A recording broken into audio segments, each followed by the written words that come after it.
Hello, guys, and welcome to the Marigold Standard, your weekly audio source of all things Dream Star Fighting Marigold. Happy New Year to all of our listeners. We hope you had a tremendous end of year, that you all got absolutely trolleyed on your favorite alcohol. And if you didn't, I hope you had a lovely, quiet night in. As always, I'm your host, Rob Goodwin, and I am joined by a sleep-deprived Matt Turner. Matt Turner, we have watched a lot of wrestling over the last couple of days, haven't we? To everybody watching on YouTube, hello, but I am double fisting, and I don't mean I'm double fisting drinks. I am literally have water and an Alpha Brain in here, and a coffee and the other one because yes. Hold on one second. I'm sleep deprived, but in the best way. So I was off like 13, 14 days for work for my holiday break, and it was nice to get like 6 to 8 hours of sleep every night. And then the 29th rolled around for Dream Kingdom, and yeah, that was like 4.5, and it was a great show. Then you run to the third, which obviously we're going to be reviewing the show from the third from First Dream. So you had First Dream that ran right into Stardom's New Year's Dream. And what I did is, since the Stardom show started, I think like 2 hours before the Marigold show started, about 2 hours before the Stardom show did. I started the Marigold show, watching it literally right here on my laptop. And because I just didn't want to be spoiled on anything on Stardom, I had the Stardom show on my iPad right over to the left here, and I just did all my notes for Marigold. So I literally sat in the chair that I'm in from 12 midnight until about 6:15 in the morning, because they just rolled right into each other. Yeah, so that was that. And then the fourth is Wrestle Kingdom. So I got up at, I think, maybe 2:30 to watch that. And then Wrestle Dynasty was actually technically started the same day for us on the East Coast. So then I got up at 10 o'clock at night to watch that. So, and then yesterday was you work at the side job, and just got done a little bit later. Went to go see my grandfather. I haven't seen him in a couple weeks. And then my parents happened to be over there, and I started chit-chatting with them. And by the time I got home, showered, ate, and then wanted to be up at 4:15 for the gym. So I think I'm 5 hours of sleep. So I want to say maybe the last 4 days, maybe 13 hours of sleep in the last 4 days. So yeah, but love it. Love it. I mean, great shows, great stuff, great podcasting. So no sense of complaining. But tonight I will probably sleep like a rock. So, and I don't mean former WWE World Heavyweight Champion The Rock, or The Rock Don Morocco, the original one. Nice. But there you go. But no, Throwing I'm doing back. Absolutely old school, brother. But I'm doing well, just trying to keep the spirits up. But I'm excited to talk about this phenomenal show from Marigold, especially those last two matches. But I'm doing great. How's everything in your neck of the woods, good sir? Yeah, absolutely great. Thank you. We talked a little bit on the alternate commentary, which will be dropping tomorrow night, about how old I am, and obviously how I was playing board games on New Year's Eve, because that's the age I am now. But no, the third in particular was a busy day, because obviously it was my girlfriend's dad's 70th birthday. So we went out for a lovely meal, really, really nice food. I got up early to watch Marigold First Dream. That started at 4:30 local time. So haven't thanked Marigold properly for that yet. Thankfully, I didn't get up till 6, so it was fine. I missed the first part live, and then of course at Stardom, New Year Dream, and then we did it all again for Wrestle Kingdom, and then we did it all again for Wrestle Dynasty. So yeah, it's been a time. It has been a time, but like I said, in the best possible way.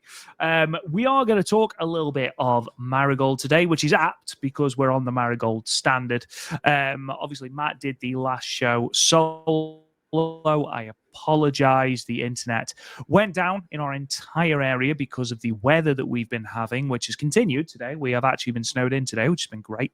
But we are going to be talking about some news that has been dropped. We are going to be talking about the New Year's show live from Shinjuku Face, which saw us crown a brand new Rookie of the Year, the first Marigold Rookie of the Year. We're also going to talk about the Marigold Rumble, and we're going to touch on the awards, the Marigold Standard Awards, of course, the most prestigious Marigold Awards that we do on this podcast. And then, of course, the main event is going to be chatting about Marigold First Dream, all new champions to see in 2025. Really did feel like not only a changing of the guard, but an ushering in of a new era almost of Marigold, especially as when you look at the first set of champions. I think the first set of champions have done a tremendous job. And we'll talk a little bit about this later on whilst we're talking about First Dream. But, you know, no Stardom champion in those 3 singles titles. No Stardom wrestler was holding them. We had Sari, we had Miko Ano, and we had Natsumi Shozuki. Did tremendous jobs, and there was a lot of people that watch Marigold that were wondering why we didn't have Utami as the top champion, Mirai as your second champion, as the United National Champion, and then, you know, Victoria Yuzuki for the Superfly Championship. And we discussed at length on previous episodes about why it was a good idea to give, you know, the likes of Miko Ano especially that run, that extended run with the United National title. And it does feel like the ushering in of a new era, because at the end of this show, that image of Utami Hayashishita, Mai Sakurai, and Victoria Yuzuki all holding those belts aloft, it felt very, very much like a statement for Marigold. And I'm very, very excited to see what this Utami run does look like, because, you know, Sari was tremendous, and it's another fantastic match in the catalogue of Sari, which, you know, to the surprise of absolutely no one, she's almost unparalleled at the moment. But she wasn't on every show because she's not a Marigold exclusive talent, you know, so she would turn up for big shows, and she was on, you know, the odd Road 2 show. She was on the Sapporo shows, for example. But Utami is on every show, and it's going to be interesting to see how many more defenses we get, you know, how it's going to affect the belts. You know, are we going to see more title defenses than we did under Sari? I'm excited to see it. But yeah, some really, really, really good things to talk about, and lots of news to talk about as well. And simply for the sake of keeping podcasts relatively concise, because I am aware that the last time I said that, we went over 3 hours in our Dream Queendom preview over on the Stardom cast. So I am trying to keep it relatively concise. Any news that is pertaining to Stardom, I'm going to try and keep on the Stardom cast. Any that obviously is pertaining to Marigold, I'm going to talk about now. So without further ado, the big news, of course, is that Marigold have announced their first show at the Yoyogi National Gymnasium. This took place during First Dream. It is their anniversary show, so this will be taking place on the 24th of May 2025. It's going to be called Shine Forever 2025, a glorious celebration, and it's going to be taking place, as I mentioned, in Yoyogi National National Gymnasium number 2. Again, it's Marigold's debut at the venue. Not only is it a celebration of Marigold's first calendar year in existence, but it's also going to be a celebration of Nanae Takahashi, who will be retiring at this event. Interesting phrasing with the word glorious. Are we going to be seeing Julia on this show? I do wonder. But Bobby Roode. Bobby Roode is, yes. That's how do you... Absolutely. How did I not think of that? That was my joke when the graphic came out. It was like glorious. The first thing I was like, oh, that's obviously, you know, there's a good possibility we're going to have Julia there. But of course, I had to got their little comedy to everybody on social media that had the same thought I did. And I was like, how do you guys not see this going to be Bobby Roode?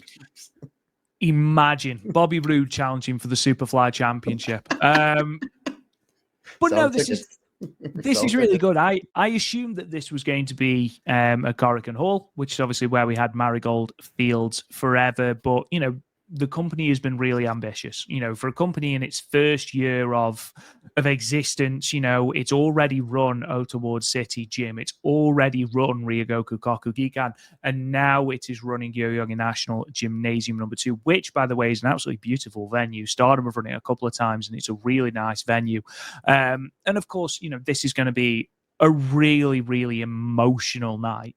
As we celebrate the retirement of a Joshi legend, just a month after we have celebrated the retirement of Meiko Satomura, which we're going to be talking about very shortly, Matt. Yeah, I mean, we're getting, with Risa Nakajima retiring, and then we have, you just mentioned, with Nanae Takahashi, Meiko Satomura, Tanahashi. He was been very emotional in the Tokyo Dome this past weekend. And then obviously we have John Cena. He's starting his final year, ramping up. I believe I read somewhere he basically told everybody in Hollywood he's not doing really any movies. He's going to be almost on a full-time schedule this year. And what a great way for him to go out, if that's the way that it's going to be. I think that's great. But yeah, time waits for no man. As Rocky Balboa said, Sylvester Stallone said in the Rocky Balboa movies, time's undefeated. Like, it gets us all. And the one great thing about Nanae Takahashi and Meiko Satomura is they're retiring, but they're retiring pretty much on the top of their game. I mean, we're just seeing banger matches between the two of them. I mean, the two of them are absolutely crushing it. And I believe they've been announced for a singles match somewhere. I think I saw that. I could have been hallucinating because I'm running on very little sleep and a lot of adrenaline. But yeah, I mean, it's a really cool thing that she's getting her own show, and that's rightfully earned. And it's going to be in a big venue, as you mentioned before. So I wouldn't be shocked to see that draw quite a bit, just on the intrigue of what this card's going to look like. And I wouldn't be shocked if Rossio Gal's a very smart man. I don't think he put that glorious celebration in there just for the heck of it. I would not be shocked that if you see a return to Japan, at least for one night only, of one Julia. So that's very, very interesting. The fact that they're very much like they did at the end of First Dream, where they said Summer Destiny's coming in 4 or 5 months. This show is being booked out almost 4.5, 5 months in advance. So it's like, we know the date, we know what it's going to be. Just let the intrigue build. And I like that. We're building to something really, really big coming up at the end of the spring. Yeah, absolutely. Obviously, Julia, it was in the Observer months and months and months ago that Julia was under a contract that was basically not exactly split 50-50 by any stretch of the imagination, but she could work dates in Marigold and, as well as NXT as well. We know that Julia is incredibly busy, which we'll be talking about in the Gaze at Julia segment at the end of the show. But if we could see Julia in this, it would be fantastic. Obviously, you're looking at Nanae's past, and we talked about it before. We'd love to see Kairi potentially at this. I know that she has a broken wrist. Potentially, I think she's in a cast of some description I saw on Twitter. So still smiling, like she just got a surgery and still smiling. God bless her. Like, just she's like so the sweetest lovely. person. She's so lovely. Yeah. On a quick side note, I think I sent you the picture. A girl that does photography for some of the indies that I work with. She was on her way to Orlando for Disney World. She did. And she bumped into EO and Kyrie, and it was just like, I'm so sorry to bother. Can I get a picture? And they were like the sweetest people, because you hear horror stories about wrestlers at the airport. And I get it. Sometimes the fan can be a little overbearing, but they were like, oh my God, like Kyrie, EO, so sweet. Kyrie just seems like the nicest person. Like the nicest really person. Does. Yeah. Until she's, cutlassing you in the face. Obviously. With the smile on her face, though. Absolutely, yeah, which makes it all the more terrifying. But, I do think that the chances are we will get a multi-woman tag during this show, whether Julia is on one side opposite Nanae, and maybe we do get a Kairi on the Nanae side. I don't think we'll get more than one. I think Julia, as I said, I'm laboring under the apprehension that she is working this split contract, as the Observer put it. I don't know how split it is, and obviously if she's going to be busy during this time, but there we are. But if we can get her and we can get Kairi, because Kairi is a big part of Nanae's past, then I think that would be absolutely tremendous. And, I don't think that Marigold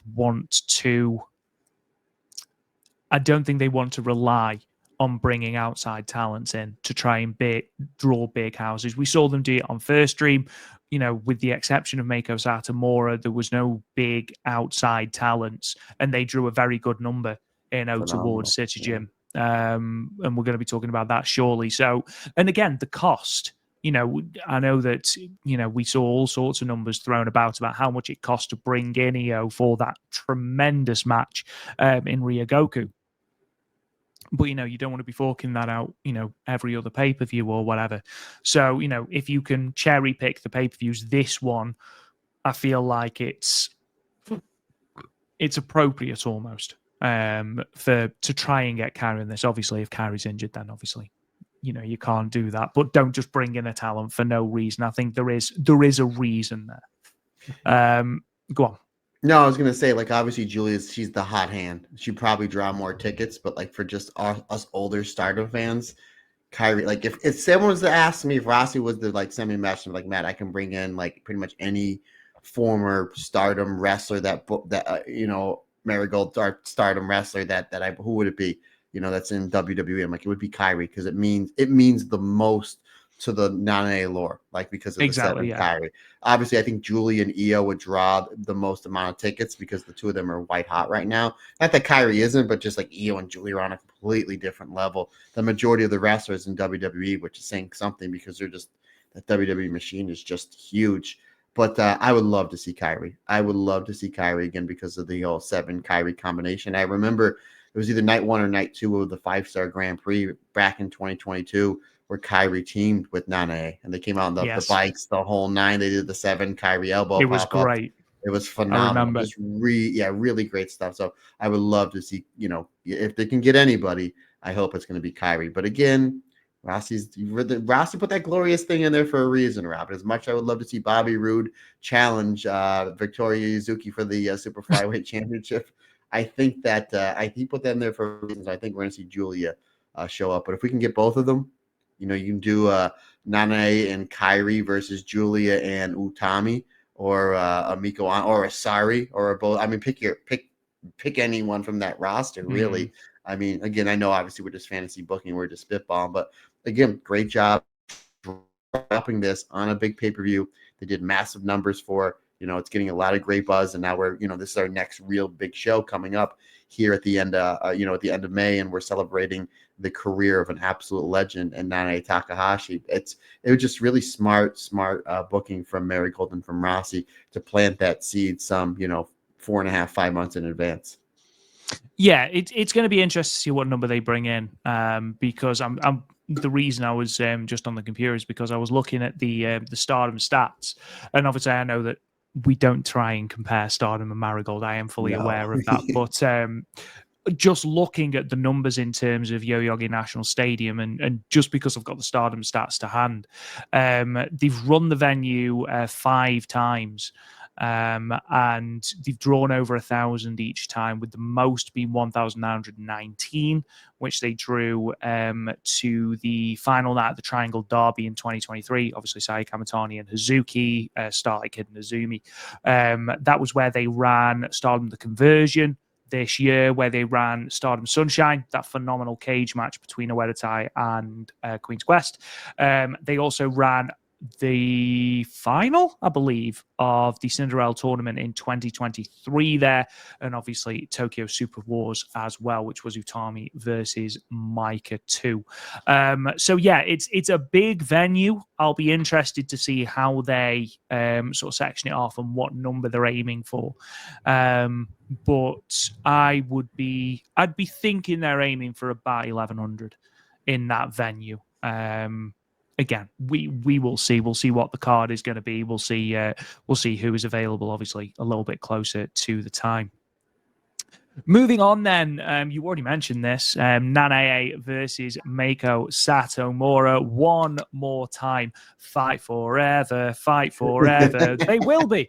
At the culmination of the tag team match that we are going to be talking about a little bit later on, it was confirmed that they will be having one more singles match before they retire. This is going to be taking place on the 31st of January as a part of the Giant Baba Memorial Show in Korakuen Hall, the 25th anniversary of the legendary All Japan Pro Wrestling founders passing. So a singles match will be on that card. Also on that card, just in case you were interested, it's Teo Kia's retirement. I can never say his name. It's also a anniversary for the legendary All Japan ref and current Marigold ref, Kyo Iwata. Also appearing on that card is Yun Akiyama, Naomichi Marufuji, Satoshi Kojima, and Minoru Suzuki. So again, it's always a really, really good card. It's always a really nice celebration of Giant Baba's life. But to add Nanae Takahashi versus Meiko Satomura to it is always going to be tremendous. Two of the industry's biggest Joshi legends, I think it's fair to say. Yeah, Cork and Hall, you're honoring Giant Baba. You know, him and Inoki are probably the two most respected wrestlers maybe in the history of that company. You can put Ricky Doza and Tanahashi on that list as well. But you'd always hear nothing but great things about the businessman that was one Giant Baba. And the fact that we're still celebrating his life, 30 years after his passing.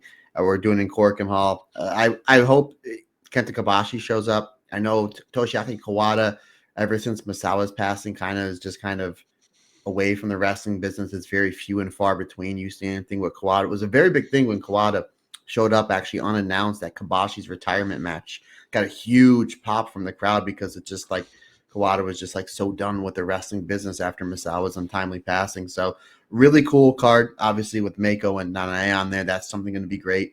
But for someone who loves that All Japan, from the late 80s and all throughout the 90s with Giant Baba being at the helm of that booking, really running that machine, him being the brains behind that machine. It's going to be interesting to see what All Japan, we obviously mentioned Jun Akiyama, Minoru Suzuki, Taiokeia, all former All Japan Triple Crown champions on that show. It'd be really nice to see if we get Kobashi, which he'll probably be there because he likes to pop up at certain shows, maybe doing commentary. But it'd be nice to see if we get Kawada. But regardless, really, really cool show. I'm going to ask Rob, I always do, did they give any information on how we can watch this show? I imagine they will have some information somewhere. You'll be able to buy it on some sort of video on demand service. I imagine that there'll be somebody dropping it in the comments on Patreon or on Discord. They usually do. Let us know. People are awesome. Yeah, our listeners are awesome. That's why. But yeah, it's going to be a really, really good show. That is in, speaking of that Kobashi retirement show, Final Burning, what a show, like top to bottom, what a show. But yes, I'm very much looking forward to that. Little bit more news then. Obviously, injuries are a little bit of a common theme at the moment in Marigold, which is never a good thing. Again, Matt, I thank you so much for doing the previous episode solo. I know it's not exactly ideal, but unfortunately the show from the 26th, which was the last Korakuen Hall show of Marigold's 2024, saw the injury of two different talents. Obviously, we know about Kazuna Tanaka's back. Kazuna Tanaka has been wrestling with that back brace on for 2 months, I reckon now, and she has been struggling with it. She was pulled from the show at Shinjuku Face, which saw Sari defend the red belt against Nanae Takahashi. She came back then to wrestle on the Korakuen Hall show. She has now been pulled for the next 2 months in order to rest and recover. Obviously, 20 years old with a back injury, especially with a nagging back injury, you want to make sure it's completely right before you come back. So fingers crossed for her. We sort of anticipated that one coming because especially in the match with Natsumi Shizuki, that singles match, she was really, really struggling, like noticeably struggling. And it didn't strike. And again, I know absolutely nothing. It could be wear and tear. It could be a disc injury. It could be anything. But it didn't strike me from the way that she was carrying herself as something that could be sort of sorted with just a week's rest. And clearly wasn't. She came out in Korakuen still wearing a back brace, but it was white. It was a nice one, as back braces go. But yeah, still wasn't quite moving right. And obviously, now she is out for 2 months. Fingers crossed this is enough time for her to recover properly, that she doesn't want to rush back into the ring. And I know she did an interview with Tokyo Sports where she's already chomping at the bit to get back in the ring. And I do wonder if that had a little bit to do with her coming back for that Korakuen Hall show, to be perfectly honest. But yeah, take the time, rest, and hopefully when you come back fully recovered, I can't wait to see the inevitable Victoria Yuzuki Kazuna Tanaka Superfly Championship match, because let's be honest, that's happening and it's gonna bang. Unfortunately, she's not the only injury that came out of the 26th, because Kamoma Minami is also out injured. She injured her, I believe it was her right knee, during their tag match, and she's damaged the medial medial collateral ligament and the meniscus in her knee as well. And you could see her when she left the ring that she was limping and not putting much weight on it. The extent of the damage that she's done isn't known. The timetable for a return is yet to be confirmed. Obviously, both women were pulled from First Dream. Kamomo Minami was withdrawn from the Rookie of the Year tournament as well, so she wasn't in that, and I have a sneaking suspicion that she probably would have won that. But nevertheless, unfortunately, it does mean that we have not seen them since. Again, we're going to talk about innocuous knee injuries. There wasn't any big spots. There was no moment. I watched the match back twice, and I can't really see like a point where I'm sort of going, that's where she injured her knee. And we've talked about it loads about how the most, I've used the word before, innocuous moments can lead to really bad injuries. And I was thinking about this. I think I've told you this before. Obviously, my calf is pretty much made of glass at this point, and it's held together by a wing and a prayer. And some days I wake up and it's absolute agony. Some days I wake up and it's absolutely fine. But I remember when just before I first did it, so sort of weakening it, I was just walking and I trod on gravel. And because it was uneven, my foot went like that. Obviously, if you're listening in the podcast, Rom, you can't see what I'm doing. But my foot just slipped a little bit, and I could feel it all the way up my calf and into my hamstring. And I was like, that's really weird. What the hell was that? And then obviously a couple of weeks later, I completely tore my calf off the bone. So, literally trod on something. Innocuous things happen. We saw, to compare it to Stardom, we saw Natsuko Tora out with a really serious knee injury where she jumped off the apron and literally just her knee went. And it was awful to see. And, there was nothing like that. And then obviously at First Dream, we saw something with Koki Amore. Unfortunately, these things do happen. I saw a discussion online about how, this level of injuries is obviously we've now got Kamomo Minami out, we've got Koki Amore out, and we've got Victoria Yuzuki out. It's all to do, Victoria Yuzuki, Kazuna Tanaka, I apologize. It's to do with the schedule. There's quite a few of them who aren't used to this schedule. And I'm not going to necessarily say that that's not the case. It could be the case, absolutely. However, they are innocuous injuries. Even if, we've seen wrestlers who, haven't wrestled for ages have then come into the ring and have injured themselves doing, literally getting under the ropes and getting into the ring. It happens, unfortunately. Again, I'm not dismissing the idea that this is due to the schedule. And, it could be. I'm not saying it isn't. But unfortunately, we are at a point now where we have three people out of Marigold shows, and the big thing is that we hope we see them in the ring as soon as possible, and most importantly, when they are fit and ready, and hopefully they don't feel the pressure to rush back before they're ready, because we don't want repeats of this, because we've already seen Kazuna Tanaka, as I mentioned, come back and then have to go off injured again. So fingers crossed.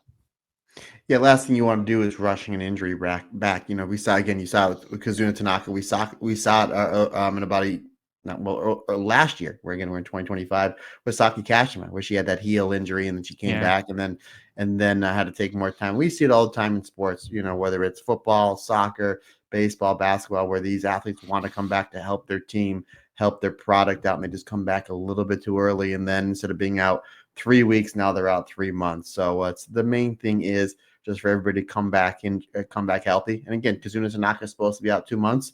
If it turns into 3 months, then so be it. The last thing you want to do is to halt the career of such a great young talent like Kazuna Tanaka.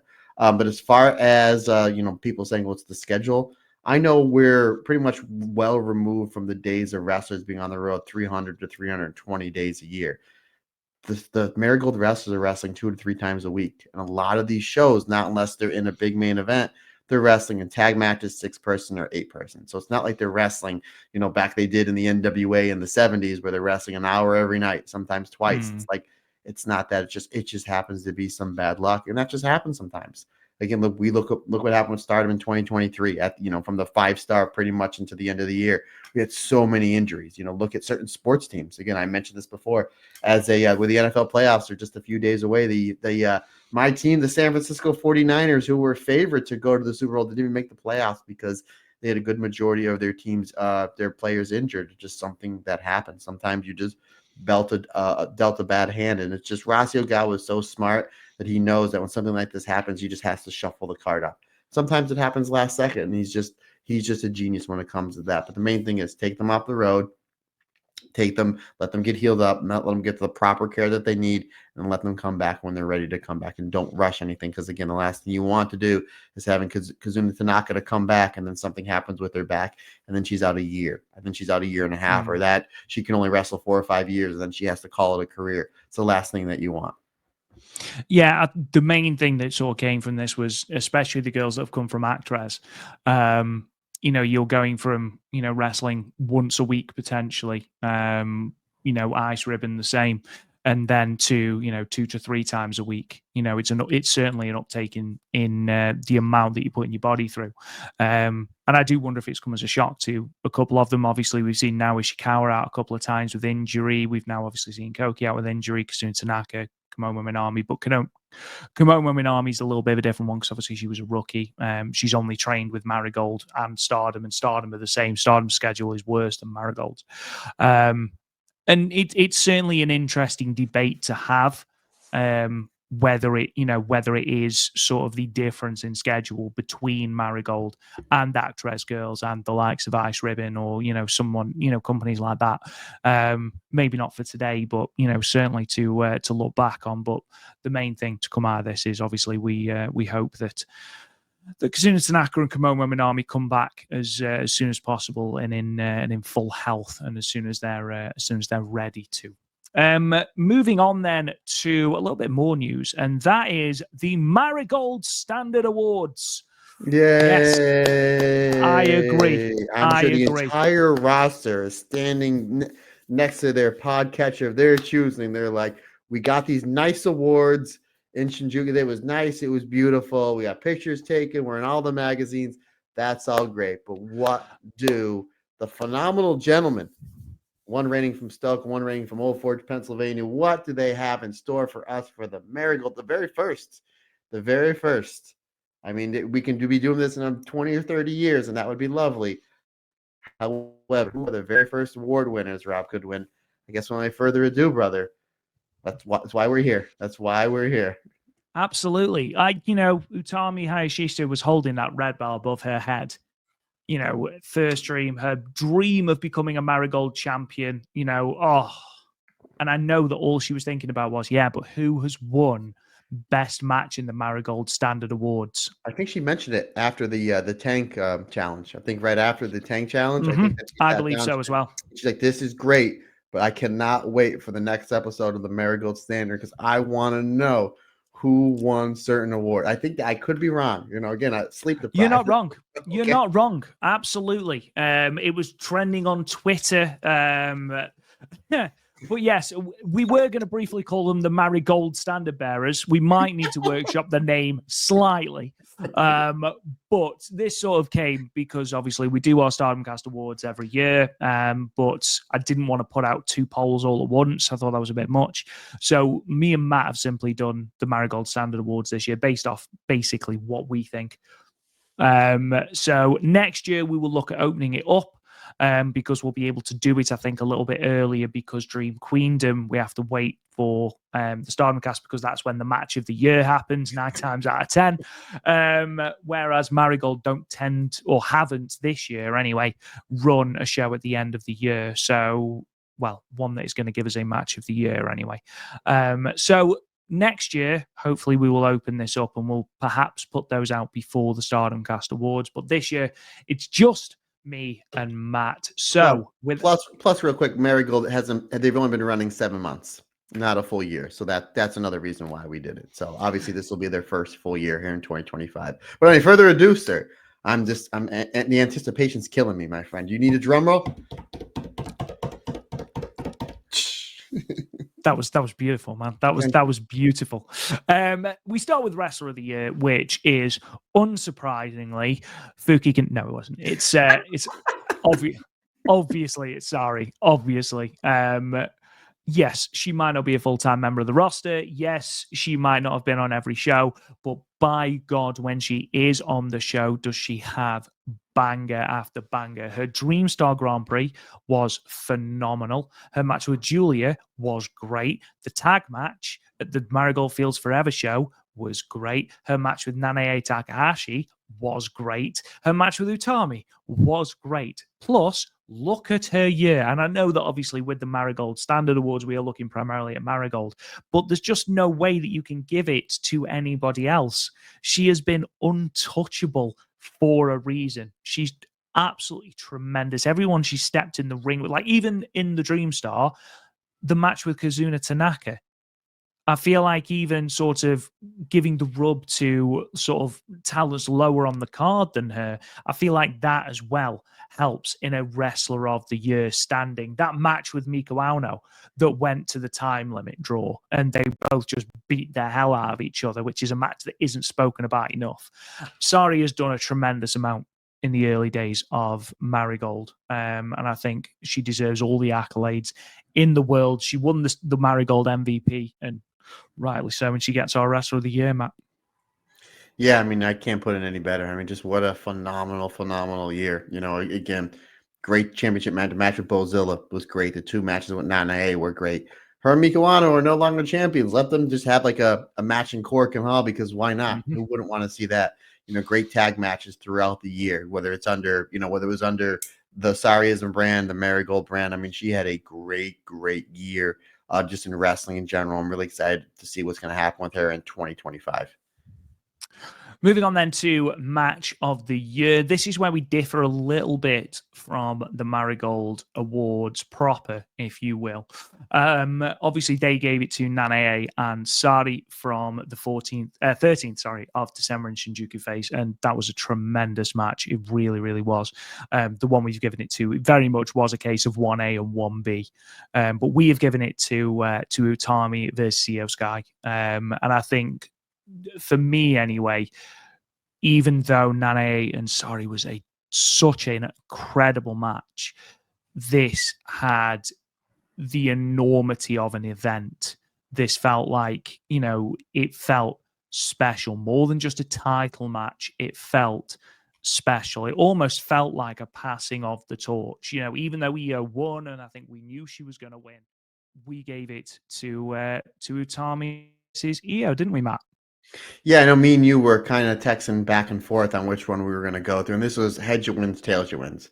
I mean, it was really a splitting of two hairs, but I think we both just agree that Io and Utami just felt a little bit bigger.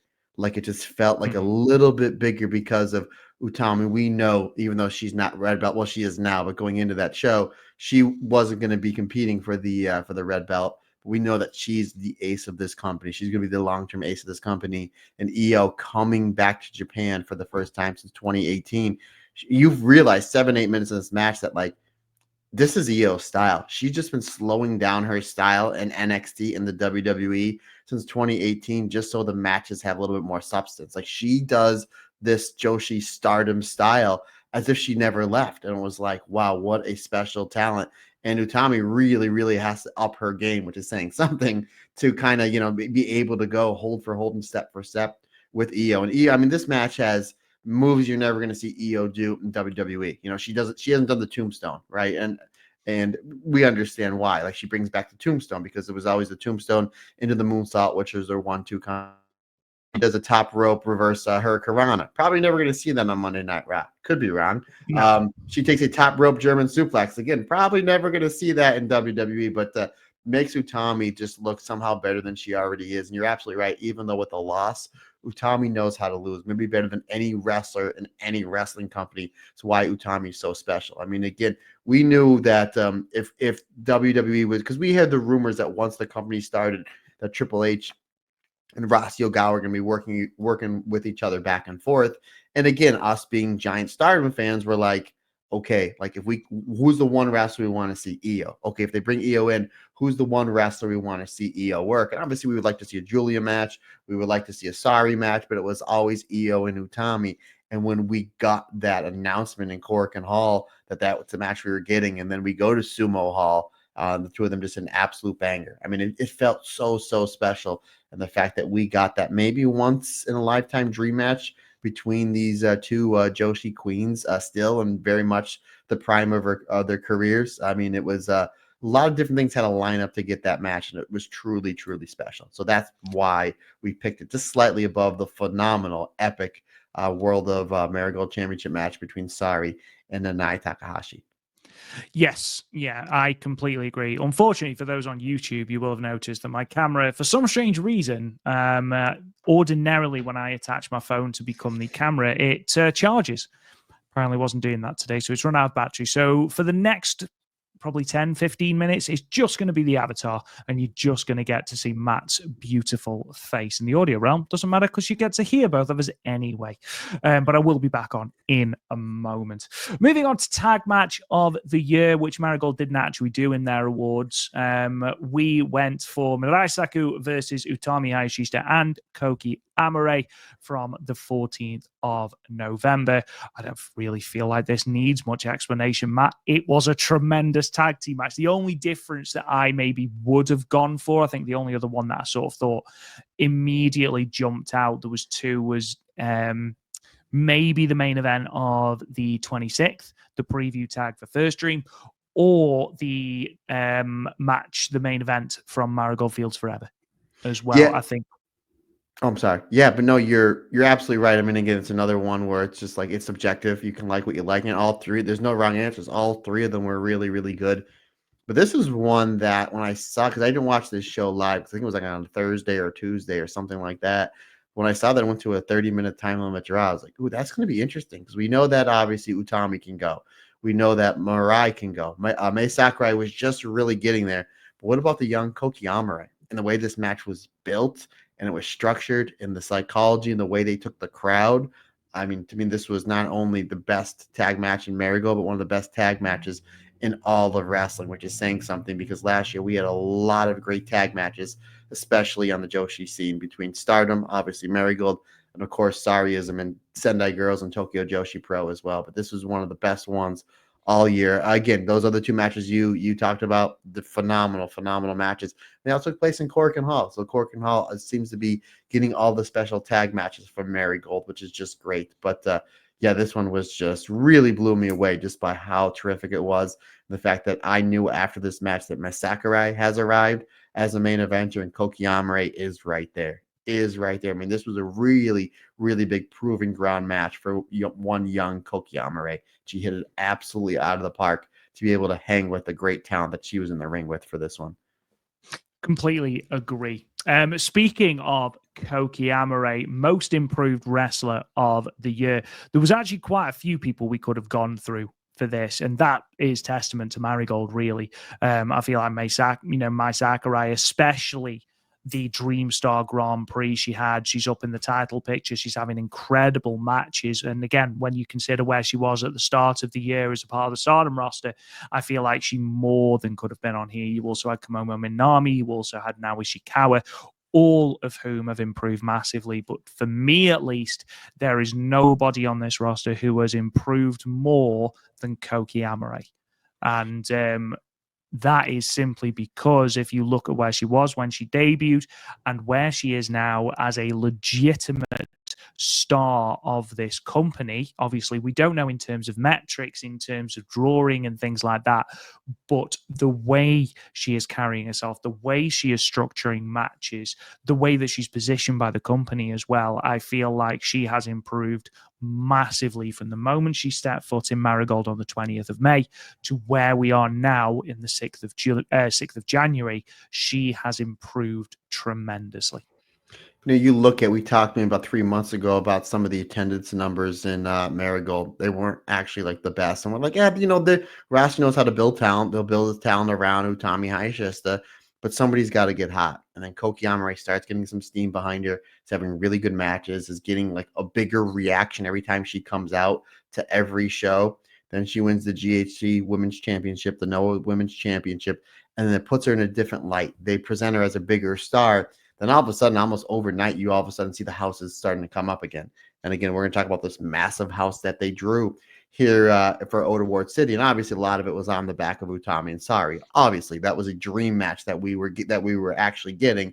A lot of it had a lot of people wanting to see one Koki Amare. So the fact of her improvement, the fact that the company, not only Marigold but Pro Wrestling Noah, putting a lot of stock behind her. Again, she's somebody that is going to be a big star for Marigold, not only in 2025 but 2026 and 2027. I can see her and Utami being like two of the big pillars for this company in the next few years to come. And this was really her breakout year in 2024 for Marigold. Moving on then to the Fighting Spirit Award. Both me and you, Matt, said there was only really one person that could have this, and that's Naoya Ishikawa. You want to talk about fighting spirit? Naoya Ishikawa pretty much embodies that on this roster. You look at her stuff with Nanae Takahashi, and the entire thing was about her fighting spirit. The desire for that first victory has been a story throughout the entirety of this first 6, 7, 8 months of Marigold's existence. So for me, this was perhaps the easiest award, aside from giving Sari Wrestler of the Year. This was perhaps the easiest one to give. Yeah, we love us some Naoya Ishikawa, and considering the fact that I watched the Fields Forever show live, the first show, and the only thing I knew about Naoya Ishikawa was she was the fake Tam going into that Tam versus Tam match back at that New Blood, and I never seen, if you remember, she wrestled Miko Ano. I've heard of Miko Ano, the name before, but never seen the two of them wrestle. As soon as the show was over, I texted you and I was like, this now and Miko Ano match is like the one that's stealing the show on the undercard. Like, I was so blown away by Naoya Ishikawa and obviously Miko Ano. And you just see her progression and just how much over she is, especially in Korakuen Hall. She is one that is going to dominate the mid card to the upper level card coming up in the next year or so. I can see her winning, maybe at the big show at the end of this year. I can see her winning the United National Championship because she's phenomenal in the ring. She's constantly getting better, and because she has that fighting spirit style, the crowd is very easy to get behind her. So I expect big things for one Naoya Ishikawa in 2025. And yeah, she's definitely a fan favorite with us over here at the Marigold Standard. And then finally, the last two awards that we gave were Show of the Year, which was unsurprisingly Summer Destiny. I think the main two ones for these, at least for me, were either Summer Destiny or Marigold Fields Forever. You could make a point of that super stacked Korakuen Hall show where they literally had every belt on the line. That was an incredible show. But in terms of prestige, in terms of announcing your arrival on the big stage, you brought Io Sky back. You had Sari versus Julia, which was an enormous match. The crowning of your first champions. Summer Destiny, for me, aside from Marigold Fields Forever, is the most important show that Marigold will run for a whole host of reasons. Yeah, I mean, I don't think anybody's going to really disagree with us. Just you had such a great undercard. We had those two matches, those two main event matches back to back with Io and Utami and Julia and Sari to crown your first ever world champion. You had the Mirai versus Miko Ano match in there, and then you had that phenomenal finals of the Super Flyweight Championship with Natsume Shozuki and Misa Matsui. That was terrific. Just a quick little. You mentioned a lot of other good shows.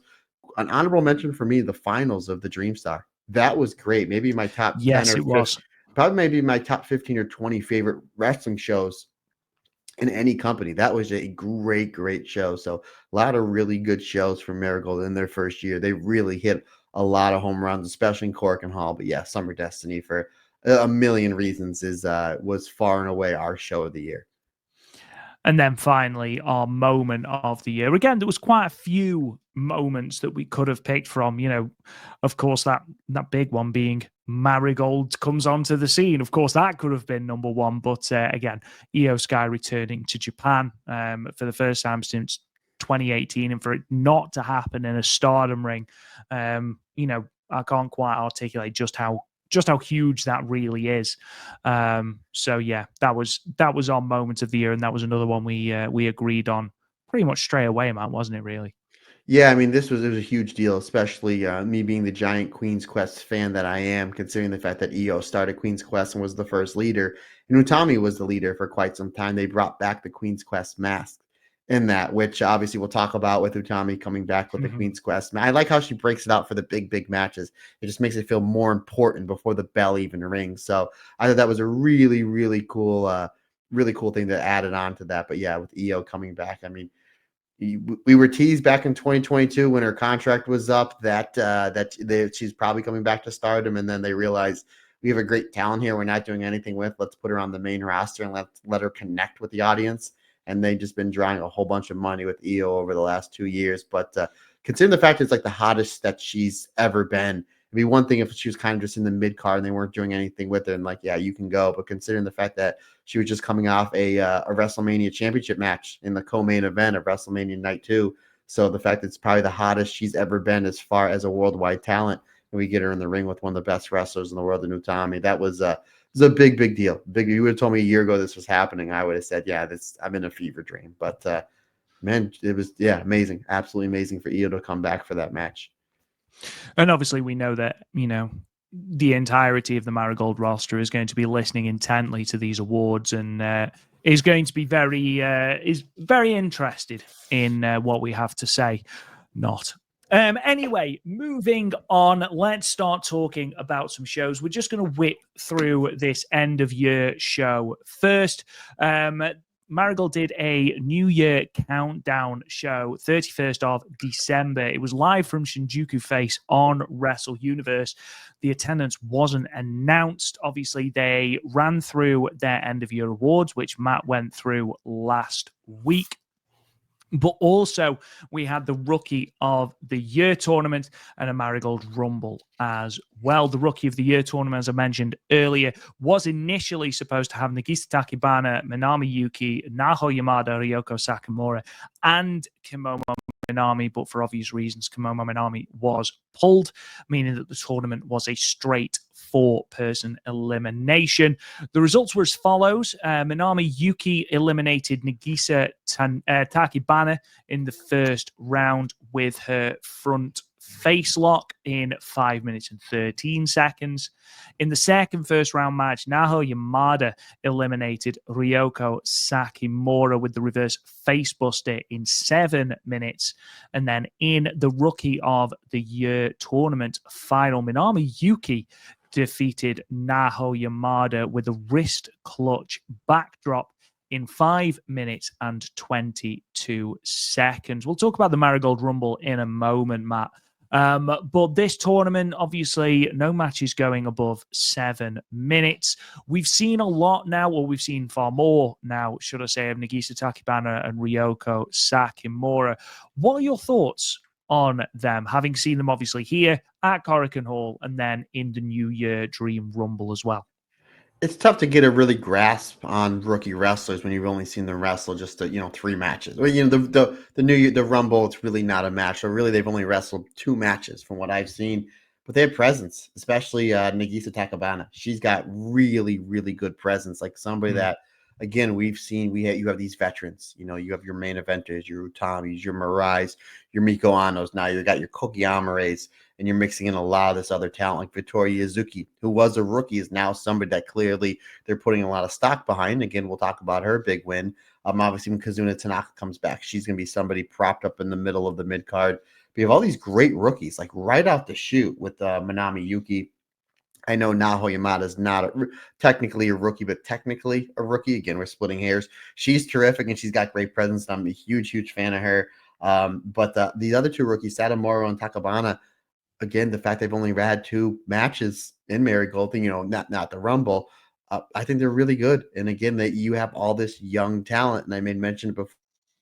Again, the thing is, once they get a handful of matches underneath their belts, they need to be in the ring with the Utamis, with the Mirais. If Nanae is, obviously, we did see Satomura, she was in the ring with Nanae, but Nanae is doing some 6-person or 8-person tag matches between now and her retirement. Put one of these rookies in there, and Manami Yuki, somebody that clearly it's like And we both think that Komomo Manami was probably pegged to win this, and we could be wrong. We don't have sources, and we're not stooges by any stretch of the imagination. But that's probably the way they were going to go. Rhea Sato's another one that's been really, really good. But Manami Yuki winning this tournament, it's last time Rossy Ogawa booked a Rookie of the Year tournament, Victoria Yuzuki won it. So obviously he's got big plans for Manami Yuki, and she's somebody that the last 4 or 5 shows, somebody that's really catching my eye, especially with that submission style that she's able to do and do to almost perfection. But it's a fun little tournament. I, in my heart, was pulling for one Naoho Yamada, but I was really pulling for just 3 great matches, and I had 3 solid matches. All 3 of them I actually had 3.5 stars. I really enjoyed all 3 of these matches, and a great way to start this show. And then we go right to the main event then, Rob. Absolutely. The Marigold Rumble. Bozilla coming out on top of the Marigold Rumble. Marigold's first Rumble in their existence, for those who are interested. 23 minutes and 56 seconds. Last eliminating Rhea Sato and Hummingbird with a reverse pinfall, pinning both women to win rather emphatically, let's say. Other competitors: Chiaki Chikagoto, Koki Amare, Mai Sakurai, Miku Ano, Mirai, Misa Matsui, Nagisa Nozaki, Nanae Takahashi, Naomi Ishikawa, Sari, and Utami and Victoria Yuzuki. Matt, it was a rumble. Yeah, it was fun. A lot of double over the top rope eliminations, but I do like how the first 2 wrestlers started was Yuzuki and Shozuki. So you're just like, okay, like here we go. Because again, they only had a little bit of exchange, but at the same time, you're getting that big match coming up in just 3 days' time. So I thought that was really fun stuff. Obviously, I thought Misa Matsui, she looked terrific here. She's another one that's been on the mid card for since Marigold's existence back last May, that I expect big things from in 2025. I thought she looked terrific here. But ultimately, the fact that Bozilla, you have your big dominating heel, getting that last draw, you figure 1 or 2 things are going to happen. Either she's going to win emphatically, which she did, or you're going to have she's going to slip on a banana peel, and Hummingbird's going to get the win. But unfortunately, that did not happen. But Bozilla did get the win here. And then we had our countdown to New Year's, which we did see Utami Hayashishita chugging some champagne. Very much like, I don't know if you saw, Rob, on that massive stream from Stardom, Micah showing up absolutely loaded. Absolutely. I was just fast forwarding to get to the Runaway Wrestler movie, which we will probably talk about either this week or next week on the Stardom cast. But I don't know what it is with these former red belt champions for Stardom. They're all about slamming booze. Absolutely trashed off her bumps. It was great. Rock, you're like, oh, incredible. But yeah, it's fun and stuff like this. Yes, ultimately we're not going to be talking about it at the end of year as a match of the year or anything.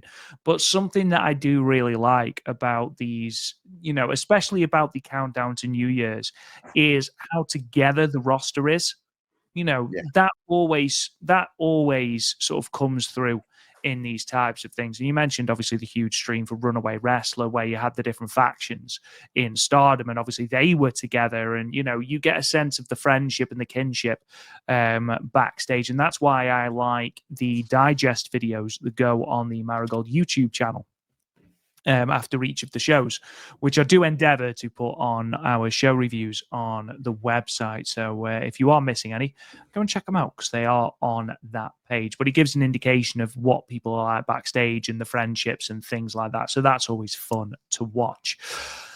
That being said, we should probably go on to the main event of today's show. And that is, of course, our review of Marigold First Dream Outer Ward City Gymnasium, 3rd of January.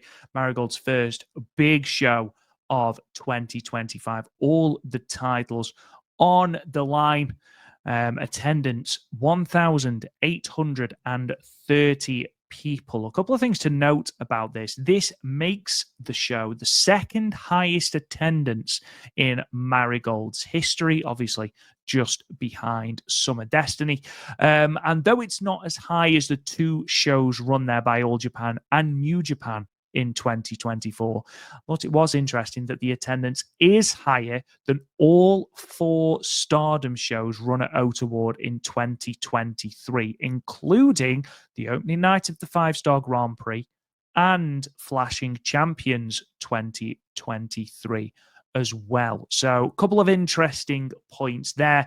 And I would certainly argue, Matt, just before we get into the results, that that number is a huge, huge success for Marigold. Yeah, we kind of figured that where they're going to be at Cork, and it's going to be between the 8 to 900 level. That's probably where they want to be at, and kind of where they've been. But this one, we didn't know how it was going to draw because you have, I mean, again, it's Wrestle Kingdom weekend. We've seen it with a lot of our listeners over the Marigold Standard and the Stardom Cast. A lot of people flew over to Japan and they took part in a lot of shows. So we knew that was going to help. But the one thing we thought that was going to hinder this show and New Year's Dream from Stardom is they were on the same date at roughly the same time. Well, I think a lot of the fan base are very much like me and you and our fan base, where they're enjoying both Marigold and Stardom. And considering the fact between the two companies, they drew almost 4,000 people on the same day, that's massive. Can you imagine what this number would have been if they ran on opposite days, or if they ran like not that far away from each other and like Marigold was in the morning and then Stardom was at night, or vice versa? Like, this number could have even been higher.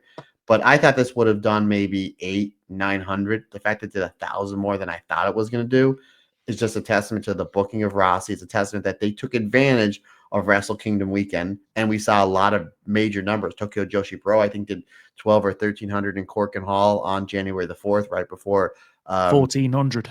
1,400, that's what it was. Wow. And that was literally right before the Tokyo Dome show, Wrestle Kingdom, which I did find out from our fans that the Cork and Hall is like a 3-minute walk from the Tokyo Dome. So I was like, oh, that might be something we're going to be indulging in next year, buddy. But we will talk about that at a later date. But this is, when the show started and everybody after this rumble got into their seats and the show started like properly and you're getting ready to go, I'm like, there's a lot of people at Award City. And again, we've seen a handful of Stardom shows run there before. I'm like, this looks fuller than a Stardom show.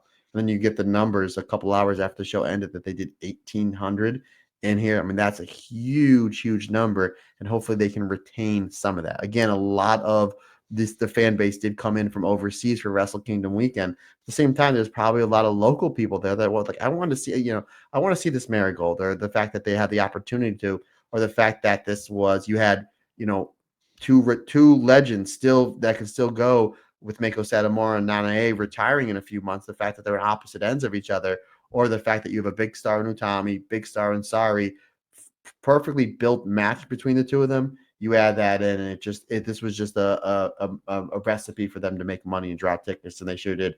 1,830, phenomenal number, and hopefully a lot of these fans stay around. We're going to see that Cork and number instead of going between 8 and 9, maybe 9 to 1,000. But we'll see when they run Cork and Hall here in a few weeks. But this is phenomenal number. Looking at the matches then and the results, we started with the New Year Rumble with Ice Infinity champion Yuki Masahiro winning it by last eliminating Minami Yuki in 20 minutes and 25 seconds.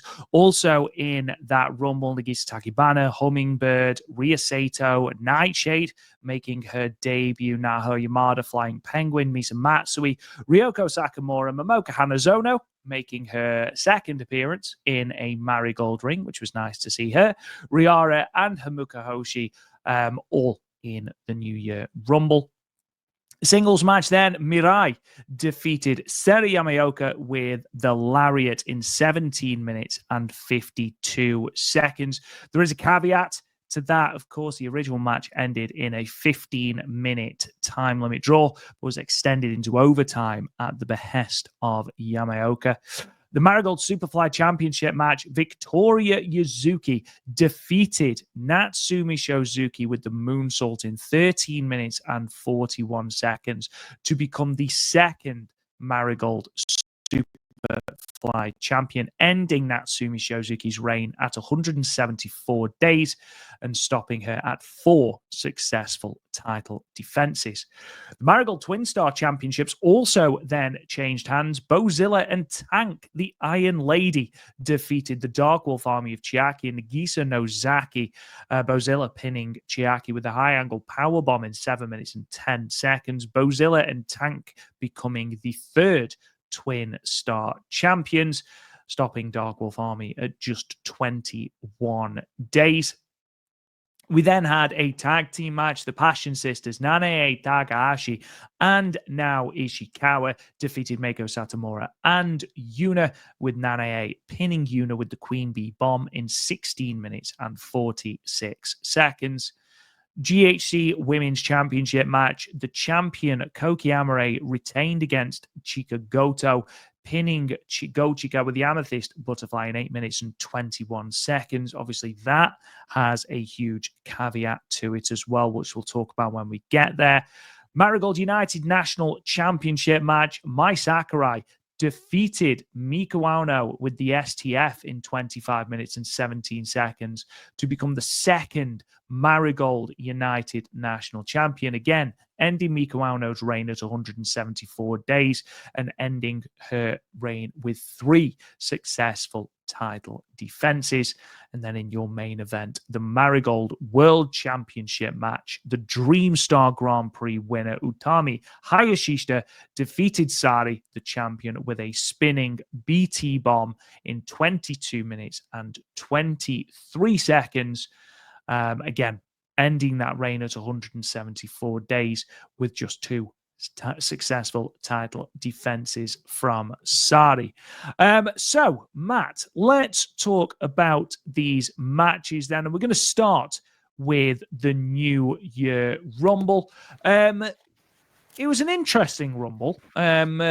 Certainly, Manami Yuki, again, off the back of becoming a Rookie of the Year, to then be the last person eliminated shows how clear they are with their intent, they being Marigold, on what they're going to do with Manami Yuki. Obviously, Yuki Masahiro winning became became rather apparent after the Superfly Championship match. But again, we saw some great gear. Rhea Sato coming out in new gear and looking at like an absolute $1,000,000. It was great to see Momoko Hanazono again. I would love to see more with Nightshade.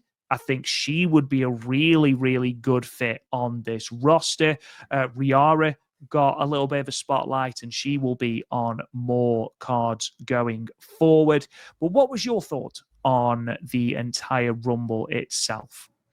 You know, the crowd was into it. You get Flying Penguin coming out, Naho Yamada. Again, I love me some Naho Yamada. But I think she's somebody very smart to start your show off with because she comes out with the microphone, the singing. She's very, lack of a better term, passionate about pro wrestling, does a great job getting the crowd involved. And then if you put her in a really hot tag match to start your shows, I think she should be like the first person you see to start your shows, not unless you're shooting some angle, because she's just so infectious with the crowd and connects with the crowd, the whole singing, the whole 9. So I like that, how her and Flying Penguin started out 1 and 2. I want to see more Momoko Hanazono in Marigold. You made mention this was her second appearance. Obviously, it's a Rumble. Her and Misa Matsui, they were 11 and 12. So we saw a little bit there. So that's a match I would love to see in Cork and Hall. Give it 12, 13 minutes and let the two of them. He's back, folks. He's back on the YouTube realm. There it is. Turned like a bad penny. He's turning up. But you're absolutely right. Nightshade was somebody that I've never seen before, but just her presence alone, I'm like, ooh, that's somebody that can kind of be one of the powerhouses in Stardom. I would love to see like her and Miko Ano, or her and Now Ishikawa would be good because now we mentioned our Fighting Spirit Award, like now on the back foot, having to fire up towards the end of a match. That would be a really, really good match. But this was fun. I like Rumbles. I mean, there's not really too much to say about them other than because you don't want to do. I've been in a lot of these styles of matches, and the last thing you want to do is like be doing suplexes and contrived spots because you're going to wind up hurting somebody or hurting yourself because you don't know where anybody's going to be. So Rumbles are fun. It's nice to see who comes out. It's nice to see some of the new costumes. You mentioned Rhea Sato. She looks fantastic, and considering how great her work in the ring has been these last 2 or 3 months, I think that's really, really cool. And another one to keep your eye out on in the next year or two. But ultimately, it was just a fun match. It was a fun match. And shockingly, that we got somebody from Ice Ribbon picking up the win. But that only tells half the story, good sir. It does, absolutely. There was plenty of different things to talk about. I think with Nightshade, I'd like to see her partner with that monster faction that they seem to be building with the likes of Bozilla and Tank, and obviously the former Bulldozer Todoroki, who we will be talking about very shortly. It is worth noting that we had a little bit of a different commentary team for this. Ordinarily on English commentary, we expect to hear Stu Fulton and Sonny Gutierrez, and for the vast majority of this show, we did have that, but we also had the debut of Giorgio, who I thought did a very good job on this map. Yeah, he did really, really well. Really, really well. Now we have a 3-person commentary booth. So really, really interesting stuff. And I like how they're fleshing out the English commentary. Again, that's something that a lot of the Joshi promotions are starting to do. They want to branch out to more of the English-speaking audience for pro wrestling because we're the biggest wrestling companies. They're in, obviously, the United States, England. They obviously, pro wrestling has a big foothold there. So the more people you can reach, the better. And again, Sonny, Stu, and obviously over in Stardom, we have Tom and we have Walker. So they're doing a great job getting this more accessible to the English-speaking audience. Yeah, absolutely. From what I gather, he works for Noah, which obviously, the same umbrella as Marigold. So it makes sense for him to be a part of it. I thought he did a great job during this match. I believe he also called the Twin Star Championship match as well. Thought he did a great job on that. For me, though, obviously you've got the chemistry of Stu and Sonny, but they've been teaming longer on commentary. So I'm looking forward to hearing more of Gio because his excitement and his passion for the product, I thought, came out really, really well in the vast majority of what he was doing, especially in the Rumble, which he seemed to really enjoy, which I enjoyed myself. Moving on then to one of the main selling points of First Dream, and that was the debut of the super rookie, Sarah Yamaoka, who of course took on Mirai in singles action. There's a lot to dissect here, not least the performance of Sari and how she did, or how you think she did on that first match, but also the fact that despite the match having a 15-minute time limit, we then went into overtime as well, which we don't see very often. First things first, Matt, how do you think Sari Yamaoka did? How do you think she carried herself? And also, what are you looking forward to seeing her do in the future? Thought she looked great. Soon I had Chihiro Hashimoto vibes. Really, maybe 4 or 5 minutes into this match, Mirai is the perfect person to pair with. Again, from what we understand, Mirai is one of the main trainers in the Marigold Dojo, so Mirai knows what she's good at, what she needs to improve on. Mirai is somebody that is going to get her over in this match because, Mirai is going to want another dance partner. She's going to want another dance partner for Utami, whether it's this year or next year. She's going to want somebody that's going to help draw tickets and put more eyes on the product that is Marigold. So I thought that was really smart, putting this super rookie in the ring with one of their top wrestlers in Mirai. I thought she did a fantastic job. And again, we may mention how they're really making Sari Yamaoka like how Utami was in 2018. And who did Utami wrestle in her first match? Jungle Kyona. And they went to the old TLD, the time limit draw. This did for just a moment, and then they restarted, which I thought was really interesting because it really gave that extra ooh to the crowd and really brought up this match. I thought she was, again, great technical wrestling, ground wrestling. You can see she has that shoot style, that amateur style background, great suplexes, great selling, and she's only going to get better. I expect her to have a really, really great year, and I expect her to be if she is in the Dream Star this year, which I'm assuming she's going to be, I expect her to really open a lot of eyes in the Dream Star because as this company is growing, she's going to be growing with them. I mean, it's really a perfect storm for her. And again, the fact that they're setting the table for her right away by giving her a big match on the show in front of 1,800 people, the fact that she really went the distance with Mirai. She really went the distance, but they wanted more time. But eventually, when you're in the ring with Mirai for 17 minutes, you know that one thing is for sure, and you're going to get your soul lariated out of your body from one Mirai, and that's what happened. I thought this was terrific. I can't wait to see what she does in the future. I had this at 3 3/4 stars. And how about the new gear from Mirai? Looked like $1 million. Hell yeah, Mirai. Again, we could talk about it till the cows come home about just how much this whole Marigold, the whole sort of creation of Marigold has benefited Mirai. But here she felt like a star. And the fact that it was her chosen to be in the ring with Seri Yamaoka, and the commentary team did a great job of putting over the fact that it is Mirai that has taken over as almost the head trainer in the Marigold dojo, and it is her that is there as the leader. And that's again something that she wasn't in Stardom. It's that extra responsibility that she didn't have in Stardom, and I think that comes across in the way that she carries herself. But speaking about the match, obviously I gave it 4 stars. I absolutely loved this match. I thought it was tremendous, and what a showcase for this new talent. And you know what? If we're just going to copy and paste the Utami push for Seri Yamaoka, I'm absolutely fine with that. Absolutely fine with that. Why not?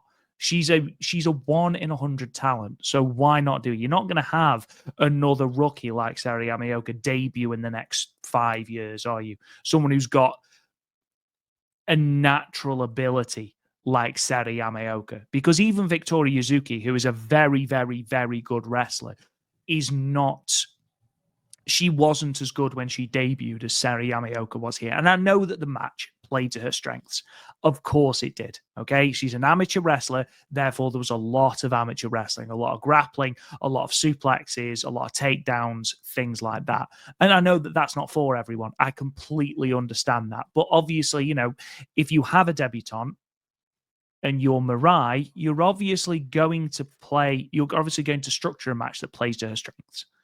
So I think that, you know, coupled with the fact that her power, it's so deceptive because she's tall, but she doesn't look like overtly muscly or anything like that.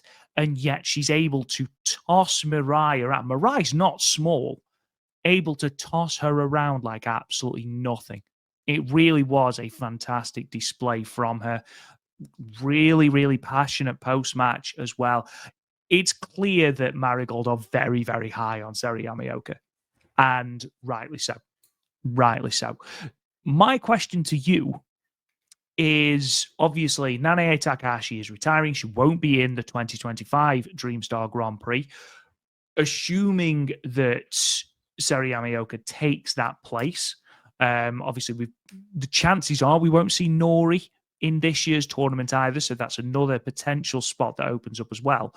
But would you be opposed to, bearing in mind that we are, 6 months, 7 months down the line from the Dreamstar, would you be opposed to Seri Yamaoka doing an Utami Hayashishita and going to the final?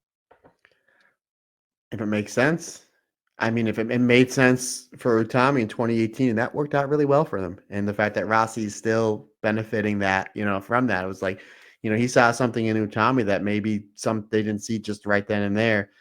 And again, she goes, I'm going to try with Jungle Kiana. It's like a month later, they start the 5-star, goes all the way to the finals against Mayu. 2 years later, wins the 5-star, becomes champion, has a year-plus run. Now is the champion over here in Marigold. I mean, if it makes sense, it all depends on who's it. Because here's the thing. If you're asking me early favorite to win the tournament, it's Koki Amare, because she is white hot and you want to take advantage of that momentum. At the same time, if Seri Yamaoka makes sense at that time, you go there. You go there. We don't know what the company is going to look like other than awesome in the next 7 to 8 months. You don't know if there's going to be, I hope it doesn't happen, but you mentioned injuries. Remember 2021 5-star. It wasn't Sherry that was supposed to win. It was Julia. Remember the 2023 5-star. It wasn't Suzu that was supposed to win. The 2023 5-star. It was Saya Kamatani. So there is a lot of, because of the tournaments and because injuries can happen at any time, that there is some times where you may have to pivot to go somewhere. And that's something that's always going to be on the mind for Rossi Ogawa, because as a book, and I've never booked before, I don't want to book. I just give people my ideas and that's it. I don't want that headache. But like, I see some of my friends that are bookers and promoters, and it's like, when you have to change something because somebody gets hurt, let alone an entire tournament, that's something that you're always going to have in the back of your head. You're going to need a backup to your backup to your backup. And again, if it makes sense and she's progressing at the level we think she's going to, her making the finals or winning the thing or making the finals of her bracket, why not? Why not? Don't think she should win. I want to make that abundantly clear. However, maybe getting to the final, having a dominant run, I think that really cements her. And I actually have to respectfully disagree with you. I think Koki Amare is our favorite. I don't think she's the favorite. I think the favorite is on that graphic next to Seri Yamaoka, because Ooh. your money match, if you follow the formula of this year and you have the winner of the Dream Star take on the Marigold World Champion at the January 3rd pay-per-view, if that's what they continue to run, obviously take Sari out of the equation for a moment. Your biggest match is Mirai versus Utami. I'm gonna throw another name at you, and then we're gonna have to switch on to go to the other one because we'll be talking about for an hour. What about Miko Ano? Oh, I love me some Mariah, and I think they're both heads you win, tails you win. But I think we both agree that Utami's got to be there, right? Again, stuff can happen, God, yeah. but we're both expecting Utami to have a year probably plus with that championship. Again, not less, things happen. It's wrestling, cards subject to change, but we just came up with 3 great winners. Koki Amare would make sense. Mariah, hell yeah. Mariah and Utami always make sense. We mention it whenever there's a multi-tag match and we see the graphic coming up of Utami on one side and Miko Ano on the other. We're like, they give us a little bit and a little bit and a little bit more. That's a possibility. That just goes to show you what a great wrestler Utami is, because we're just like, it could be this person, this person, this person, this person. But as long as Utami's champion on the other side, they're good to go. Again, they're good to go. Doesn't matter who it is. Yeah, that just goes to show you just how much we love Utami, and rightfully so, because she's just the best. She's just the best. Wouldn't surprise me if Miko Ano and it's Miko Ano and Utami in the same bracket, and Miko Ano beats Utami. And then we have that as a title defense at a Korakuen. Wouldn't surprise me if that happens, and I certainly wouldn't be disappointed. Moving on then to the Superfly Championship match. Victoria Yuzuki becoming the new champion. We thought it probably would happen. It did happen. Credit to Natsumi Shiozuki for a great reign with the belt. There's so many parallels that I can draw from Victoria Yuzuki to Mayu Iwatani. And you'll see where I'm going with this. Obviously, not just the robe and the mask, which she came out with, and it looked great. Not just the way she wrestles, not just the fact that she's now adopted the moonsault, the triple jump moonsault as well, which Io Shirai made look so easy. But also, early on in Mayu's career, she was notorious for writing checks her body could not cash sometimes. And I feel like that is what Victoria Yuzuki does.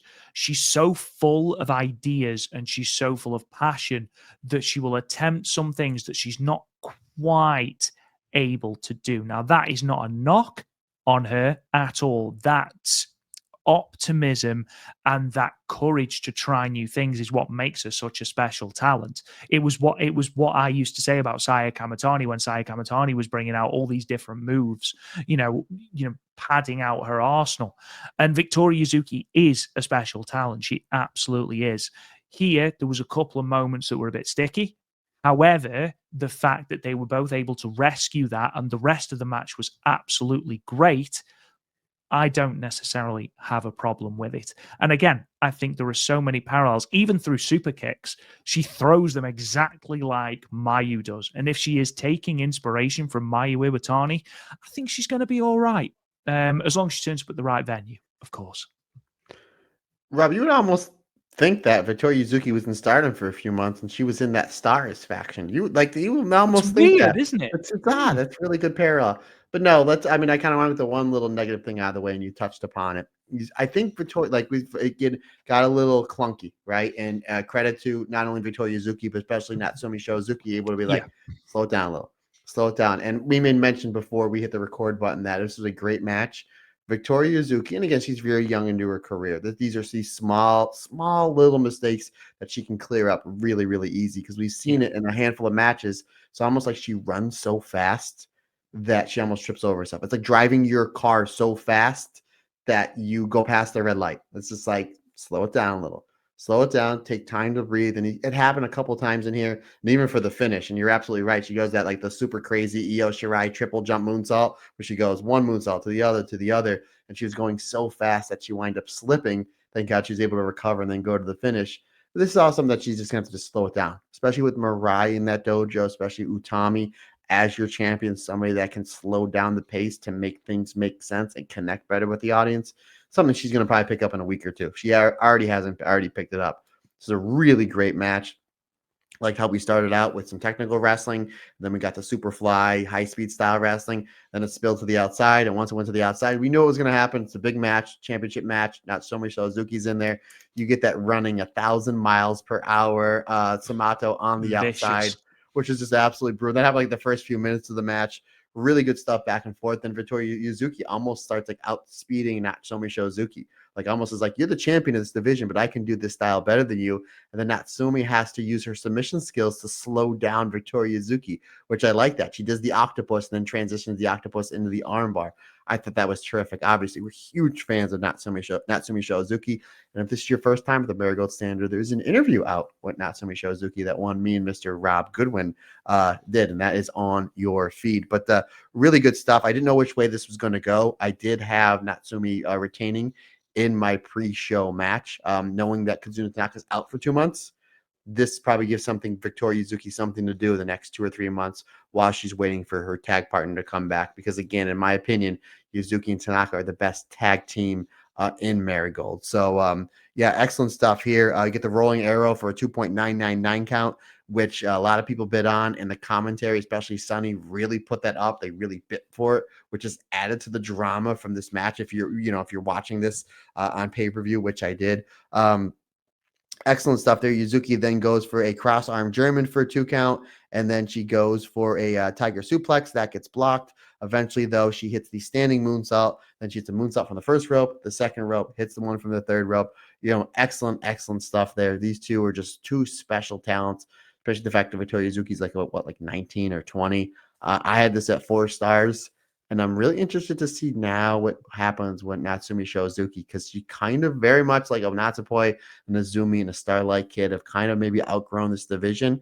And I would love to see them properly build up Natsumi Shozuki, maybe get a clean win over on-again, off-again tag partner Miko Ano, and then go on to challenge Mai Sakurai for the United National Championship. I think that'd be a big match, maybe at a Corkin Hall or somewhere else if they're going to be running a big show, maybe at the show in May. At the Nanae Takahashi Celebration show. That would be a great big-time matchup, Natsumi Shozuki versus Mai Sakurai for the United National Championship. But great stuff. Again, you mentioned her reign was really good. Great matches across the board. A big win for Victoria Yuzuki.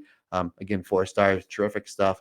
And I'm really excited to see what this reign brings her. Because, again, Misa Matsui is somebody that you can always challenge for the belt. I would love to see Misa and Victoria Yuzuki. Again, obviously, we have our number 1 contender. She came out, which I know you'll get to in a minute, but maybe for a V2, V3, or maybe somebody that dethrones Victoria Yuzuki is a Misa Matsui. There's a lot of different ways they can go, but this was definitely a statement win for our new champion. Yeah, absolutely. And just quickly, what Matt is referencing, and we've talked a little bit about as well, is the fact that following this, the current Ice Infinity champion Yuki Masahiro, who won the New Year Dream Rumble, came out, challenged for the Superfly Championship. That has since been made official for the where am I looking? There we go, for the Korakuen Hall show on the 19th of January. So we have got that title match set up.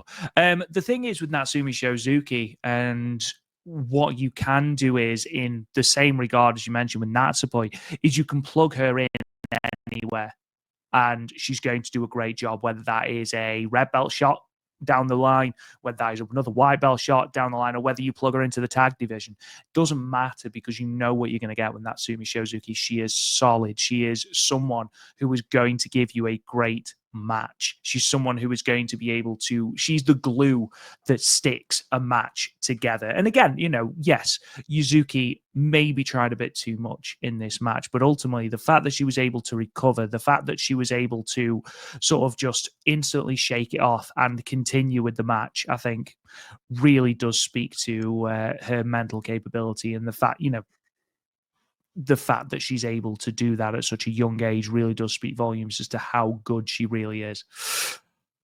Moving on then to the Twin Star Championship match. We saw the debut of 2 people during this match. Obviously, Tank, the Iron Lady, who we knew was going to show up, and the former Bulldozer Todoroki from Actress Girls, who is now going under the name Megaton, apparently. She is the mouthpiece / manager / mischief maker for Bozilla and Tank, apparently. But yes, as I mentioned before, Bozilla and Tank, let's be honest, completely squashed the champions to become the third Twin Star champions. What was your opinion of this, Matt? I mean, let's not beat around the bush. This wasn't great. Rob Goodwin, we've seen some phenomenal tag matches in Joshi over the last year or so. We mentioned Utami and Koki Amare versus Mei Sakurai and Mirai. Talk about FWC versus Crazy Star. We talked about that phenomenal 6-person tag match on the 26th in December in Cork and Hall. That Tokyo Joshi Pro tag. The Tokyo Joshi Pro tag. We saw Sari and Natsupoi versus Izumi Takumi Roja. Sari and Mayu versus Veni and Chihiro Hashimoto. I can go on and on and on. This was not it. And this was not one of them. No, 3.25 stars. And that's all I got to say. If you want to move on to the next one, we're good, brother. We're good. So I pride myself on being a positive person, but an honest person. And that's all I'm going to say about that. Yeah. We won't talk about the match. Everyone that has seen this match will probably know that it's not the best. It's a bit clunky. What did you think of Tank? Very imposing, definitely. Incredibly muscly. Like, she put her arms, like, did the pose, and she made Bozilla look small in terms of bicep strength. Looked incredible. Not entirely sure about her on offense, but again, we will see. You know, we've seen people, you know, we said this about Myla Grace, you know, maybe not to the same extent. Myla Grace took a little bit of time to settle in, to develop. Maybe that's what Tank needs. I'm not sure a red belt shot is the way to go with that, but we'll talk a little bit about that later on. But yes, I'm wondering if what they are doing here is akin to what they were doing with Alpha Female back in 2013 and sort of having that dominant monster, you know, near the top of the card in Tank. You have to Bozilla, though, and Bozilla can work. And Alpha Female, I know she's divisive. Alpha Female can work. Like, those matches with Io and Nanae were really good. Again, Matt, trying to be positive. Matt, trying to be positive. Hold on. I was ready to say it. I'm going to put a positive spin on it. What company is she working for now? Marigold. Again, if she's over there and the matches that the days that they're not wrestling, my guess is she is, or she should be in the dojo, learning from the Mirais, learning from the Utamis. We saw Myla Grace Myla Grace was okay coming in, completely different wrestler. You'd say to Steele, she wasn't there as long as we'd like her to be, completely different wrestler. We don't know how long Tank's going to be here. But if she's going to be here 2 months, 3 months, 4 months, 5 months, 6 months, having matches, she's going to improve. And that's what I want to see. When we talk about her matches in the next 2 to 3 months, we're going to say, wow, she's really improved, because clearly she's there for a reason. Clearly she wants to be there. So she's only going to improve. As long as she puts the work in, she has the passion for it, she's only going to improve. And that's what I want to see. I want to see wrestlers improving, especially in this company that I love, like Marigold. So there is my positive spin on it. Is first outing. By no means was it Utami in 2018, but at the same time, in 4 or 5 months, we'd be like, look how much she's improved. Because I've never seen her wrestle before. My guess is whatever company she's been wrestling for aren't as good as the roster that Marigold has. And that's no detriment on the company that she works for. Marigold has a really fantastic roster, especially up on top.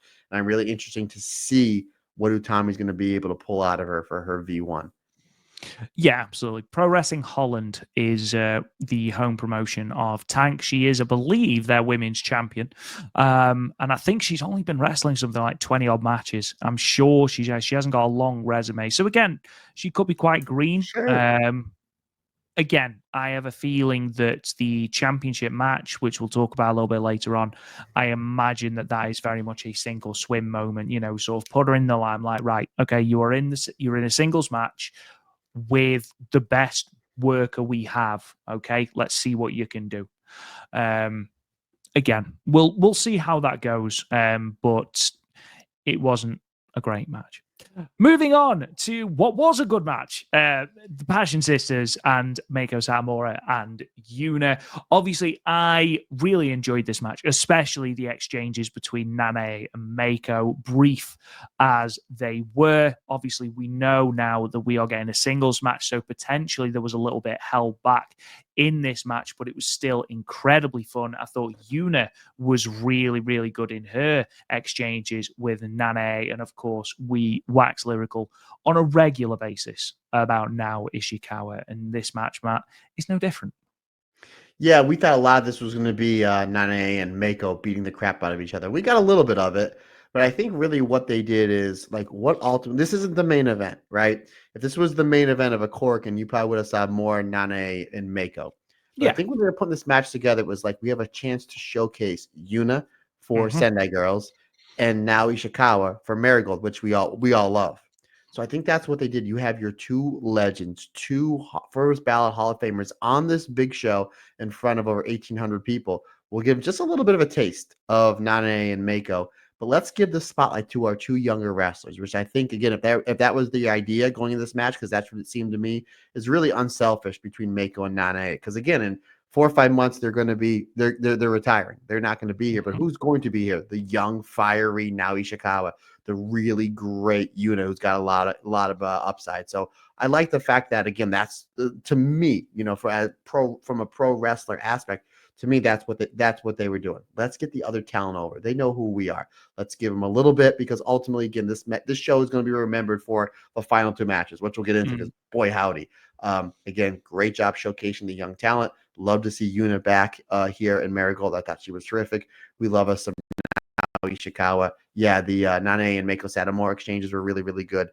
Really good finish towards the end, especially towards the Yuna and Nane Takahashi exchanges. Nane made sure that Yuna got over enough in the match and then beat her, which is what you want to do, because if they just squash her, you didn't beat anybody. But Nane does a great job making sure Yuna gets in enough spots toward the end for this way for Nane to passion up, for lack of a better term, and hit the Queen Bee Bomb for the win. 3 3/4 stars for me. Moving on, then, the next championship match, Koki Amare versus Chika Goto. This was devastating. Not least because Koki Amare is in her hometown in front of her family as well, who were there apparently. But unfortunately, she injures herself partway through the match, really quite early on in the match. She goes for a pump kick, a move that she's done literally hundreds of times before. She must have done 100 in that match with Mirai, but has done it so many times, and just unfortunately, her standing leg gives way. Can't stand on it, has to roll from the ring. You can see she's in obvious discomfort. Manages to roll back into the ring somehow, manages to do a suplex, and we go to the finish with the amethyst butterfly. It's a real shame, because Chika Goto comes out looking like $1 million. That new gear, incredible. She's fired up. She feels like a star. Yes, in ring she's not quite there yet, but aura wise, I feel like fades during this match. You could see how angry she was at the end of the match. Not with Koki. I'm not saying she's angry with Koki for getting injured. Nobody's angry at anyone for being injured, but the fact that, this opportunity has gone begging. She appealed to Marufuji, who was on commentary for this match. For another match, Koki has promised her that, she will get another match. We don't know the extent of the injury for Koki Amare. She's not advertised on any of the cards that Marigold have announced for the 11th, the 12th, the 13th, and then the Korakuen for the 19th. The Korakuen show hasn't got the full card announced yet, so she might be announced for that. She couldn't go for an MRI initially because places were closed because it was New Year. So as of yet, no information in regards to the extent of the injury. It didn't look good, especially as she left the ring and couldn't really sort of get off the apron without the help of people. It's a shame, Matt. These things happen. Obviously, no rating because of the injury. looking at the positives from this, Chikagoto looked tremendous.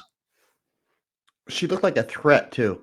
Like she looked like an actual threat. And Yeah. this would be like the one, like, you know, if you want to do your lock of the show, like which one are you sure is going to be a lock? Like they're not taking this belt off Koki Amare. Like she just won it. It's her V1. It's a big show. She's your new big star that organically got there, and they're starting to put the machine behind her. So when I did my predictions, if you're like, yeah, Matt, you only got one right, I would have said it was Koki Amare and Chikagoto, right? So, but at the same time, Chikagoto, the way they built her up and then in her entrance, they made her look like a threat. And the match starts off really good. They're really starting to get their stride, start to build things up. And all of a sudden, you see Koki go down. She rolls to the outside. And I'm like, she didn't do anything major. Chikagoto didn't work the knee. So it looked like something was wrong there. And then once they get in the ring, Chikagoto goes the whipper. And again, being in these situations before, I was like, if Koki Amare can make a full run to the ropes, she's okay. But all of a sudden, you see Koki hang on to the ropes and then put her arm around Chikagoto's head and whisper something in her ear. I'm like, okay, now I know she's not calling an audible for the spot. She's calling an audible for the rest of the match. You see them collapse. They go into some mounted forearms. Koki Amare somehow manages a suplex, gets Chikagoto up in the proper position. Somehow on one leg climbs the top rope and hits the amethyst butterfly. So credit to Koki Amare for like gutting it out because it's her knee.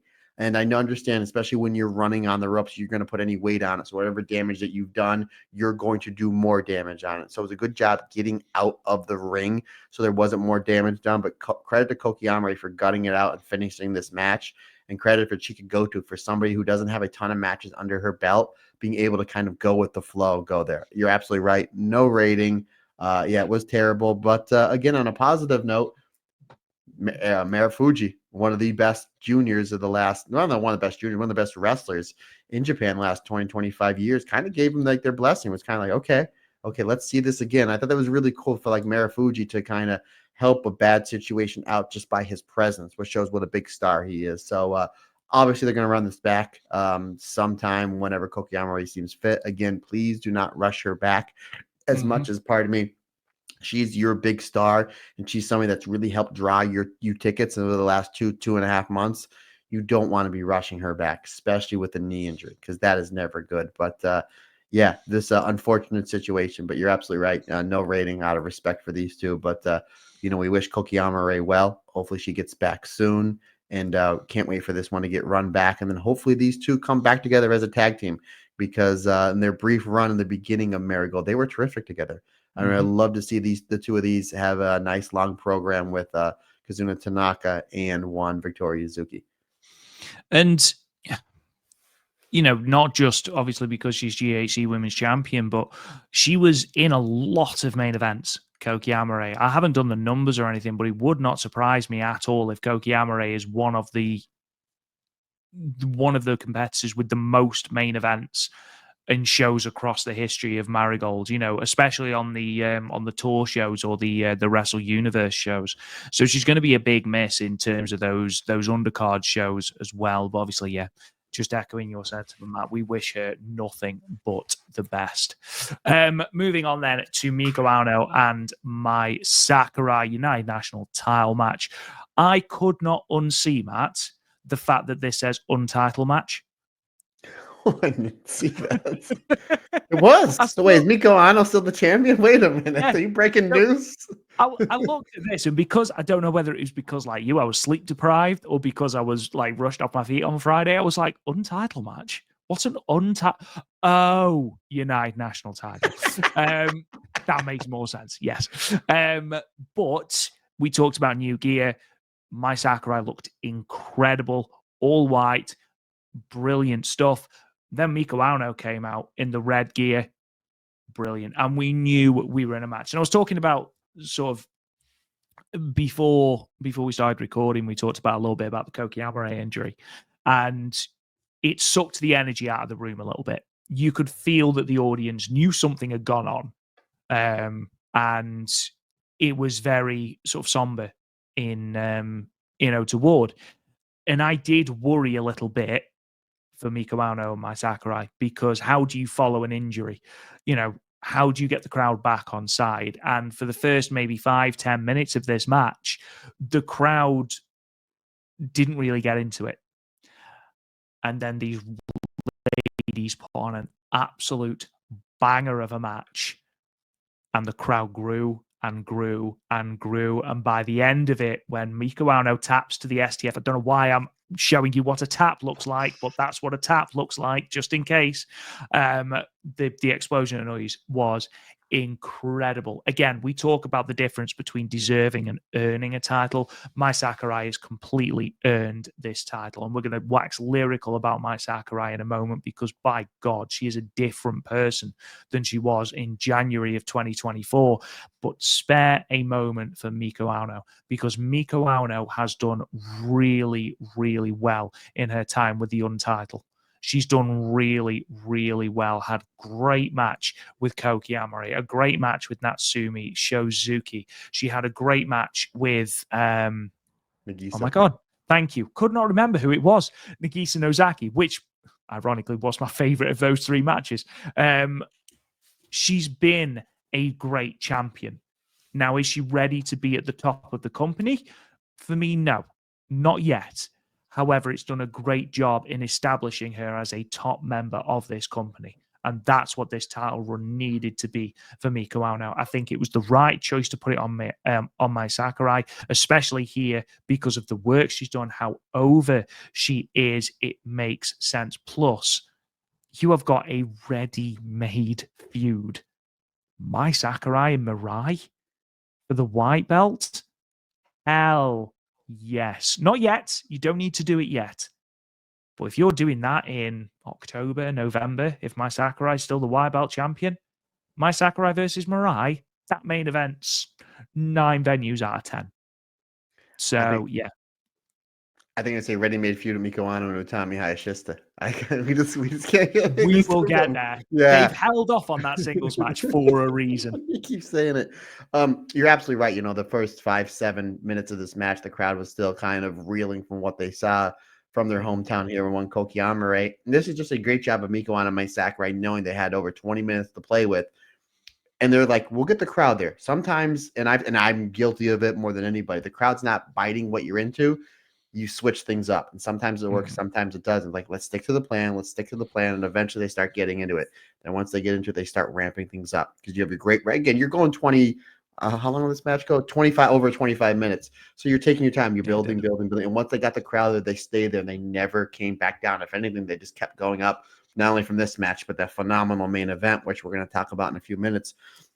But really great stuff. Even like the forearms, kick exchanges, the fact that Mai Sakurai is really starting to break down Miko Ano's leg, because where's Miko Ano's strength coming from those kicks, trying to take away that big weapon. Mai Sakurai does a great job like teasing the STF. We see a couple times here. We see one time where she almost rolls her over into the like the Stealth Viper. I thought that was really cool. I thought that was almost looks like Julia's Stealth Viper. So I was like, oh, that makes it, that was a really cool part. I liked how, again, Miko Ano does this really great Achilles lock that I would love to see her start winning matches with. Obviously, the kicks, the Styles Clash, those are her go-to as far as wins goes. But I would like to see her start winning some matches with that knee-deep Achilles lock, because it looks like a brutal hold. They teased it a couple times on this. I liked how Mai Sakurai goes to the top rope for the top rope hurricanrana. Well, she doesn't do that. Miko Ano catches her and hits the top rope Styles Clash. And as they're getting ready to take the bump, I'm like, that's going to be the finish. Miko Ano cannot capitalize because of the damage done on the leg of Mai Sakurai. And commentary does a great job putting that up. They do a great job building that up. And the crowd is just like, because you have two baby faces that are over. Half the crowd's like, come on, Miko, make the cover. And the other crowd's like, come on, this is your time. Miko Ano's hurt from this move that she provided, or that she did. Like, come on, fire back up. So now you have the crowd like at a fever pitch here, back and forth. We do see the Shining Buster to Miko Ano for a 2 count. Then she hits the top rope Rana. She follows that up with the Shining Black. Then she goes to the top rope. And I'm not going to lie, maybe because I was sleep deprived and we've been getting a lot of great wishes. Oh, don't, because I did this as well. She goes to the top rope.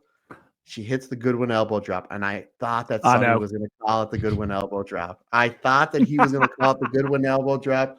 I have to send him an email. Well, I know sometimes he listens to the show, but I will send him an email saying how many Vegas beers do I need to bribe you with? Just one time on commentary. Don't you dare. One time. I was waiting for it. She hits the good one, elbow drop. I was like, please don't win it with this. I cannot I didn't think she was going to sit on this podcast and say Mai Sakurai dethroned Miko Ano with the Goodwin elbow drop. I just wanted somebody to call it. I don't know. She wasn't going to win with it because we've established the STF very much like we've established. Very much so.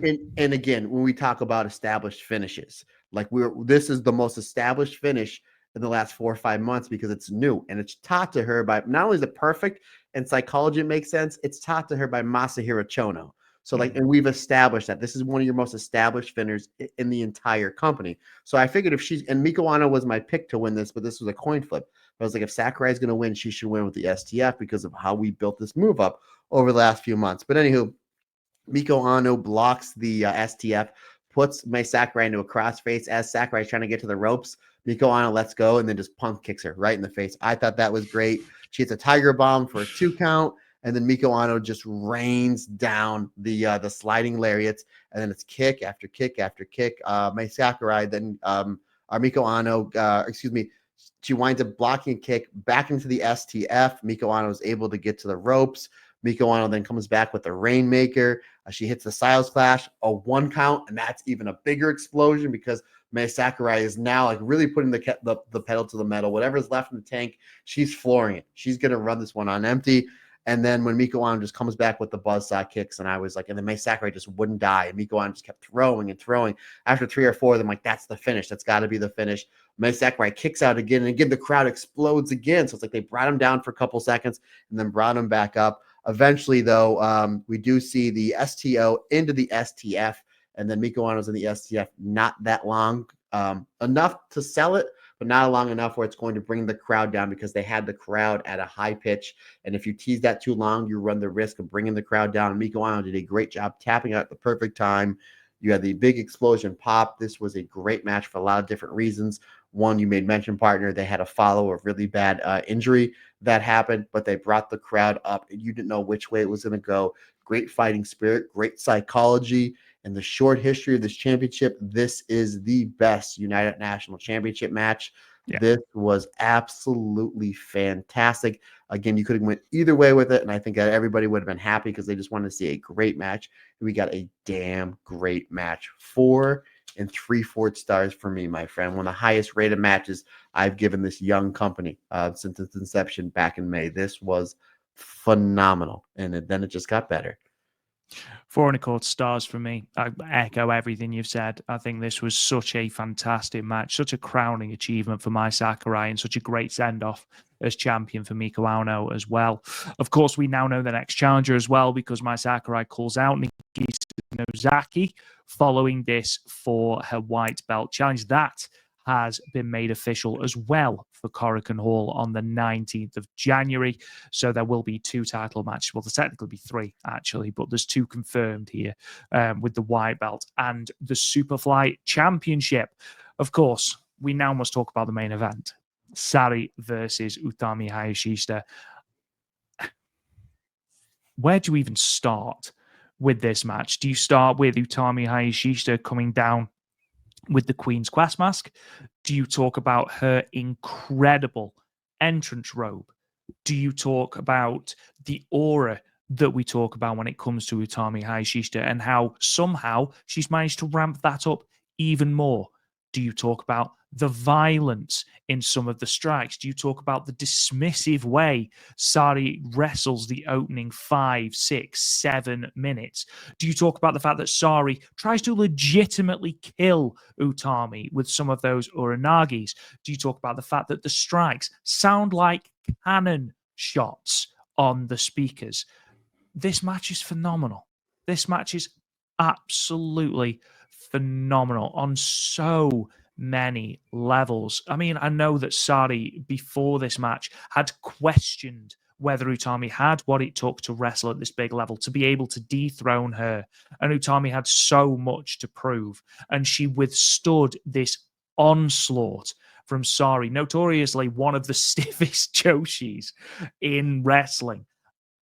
And she bought it and bought it and fought it. So the violence, and I'm not talking about violence with weapons, I'm talking about the violence and strength of the strikes just continued to ramp up and up and up. And it got to such a fever pitch that when Utami finally got that spinning BT bomb, when she'd finally squashed any remaining fight out of Sari, I was exhausted. I was so tired, but I still jumped out of my seat because it was such a moment to see someone finally pin Sari, her second singles defeat in Marigold. That's it. And Utami is the one to do it after taking 2 vicious Uranagis, after being squashed at Korakuen Hall and effectively embarrassed by the person that she was supposed to be challenging a week later, and to come through that and win here. Perfect storytelling. Sari, again, if this is the last time we see Sari in Marigold, I bloody hope it isn't. But if it is, what a match to leave on. What a way to put over the start of Utami's reign. And Utami, what a way to, you've slayed the king. You've slayed the queen. And what a way to start your title reign. Fantastic match. Phenomenal. Really, really, really enjoyed this. You asked, where do you start with this match? Big lockup. Big lockup. And those bloody lockups. Dude, love them, man. Love them. They built this match up really well. Like, even if there's a dream match, there's no story behind it, just for the championship, who's better? Great, I'm in. The way this was built up, especially Sari saying, I'm not even a contracted wrestler here, and yet I'm your red belt champion. The fact that she beat Utami, and the fact that she choked out Nanai, the fact that she just beat the crap out of poor Naoi Ishikawa in Korakuen Hall, it was built up really well. And you get the violence like right up. There's a little bit of a feeling out process, and then they get right into it. I mean, they go chair bowling.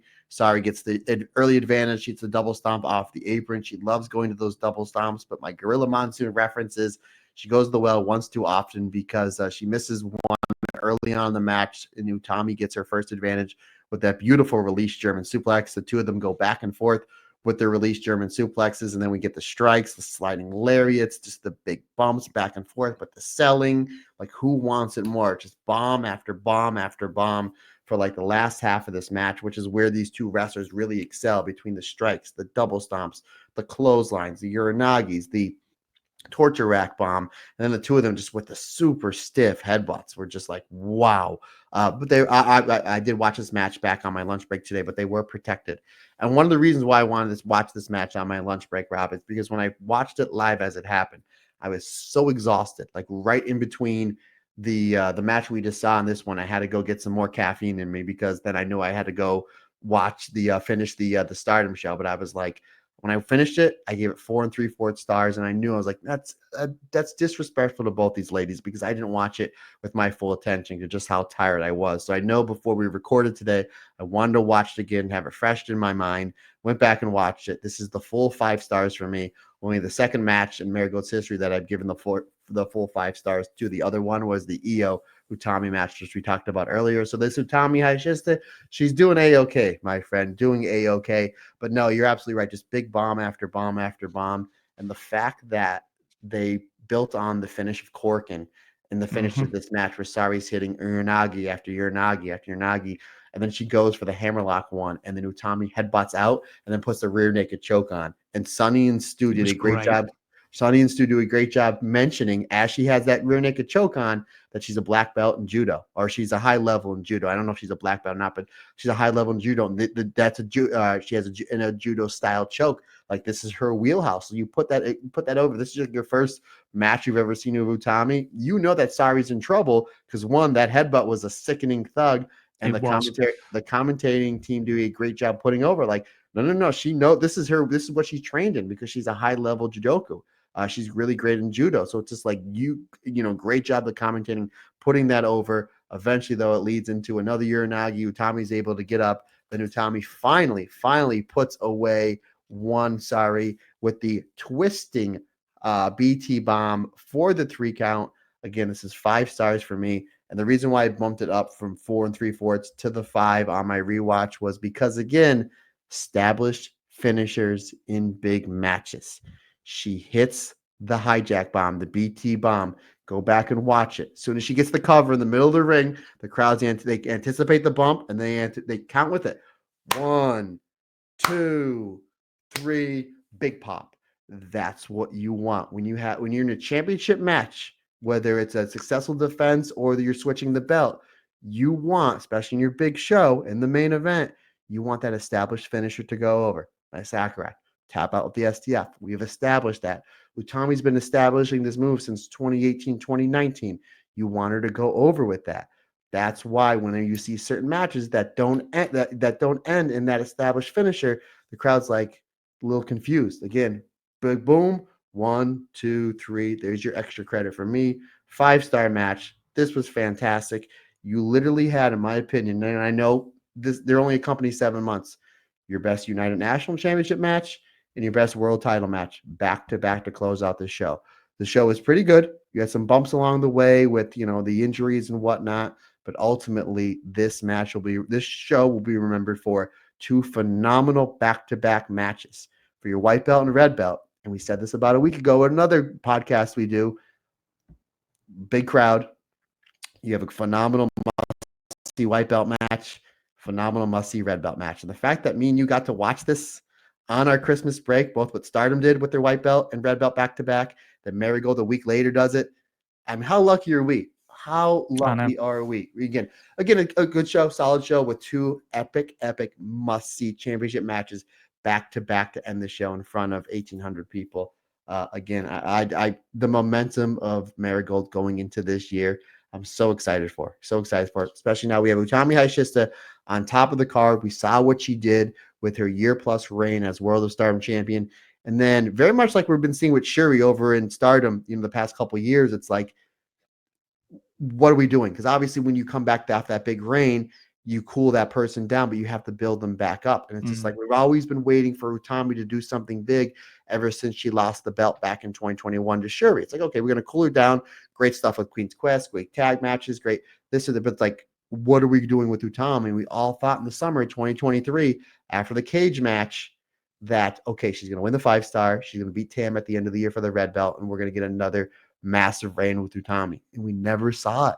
We thought it was such a huge missed opportunity, but we're going to get it here because we knew eventually, like, okay, maybe she shouldn't be the first champion because let her chase a little bit and then let her get a big win. And this was, sorry, not only was your first champion, one of the best wrestlers in all of the world, and just look absolutely dominant. And you're absolutely right. Utami, as the queen, slayed the queen. Sorry, going into this match, beat her clean in the middle of the ring.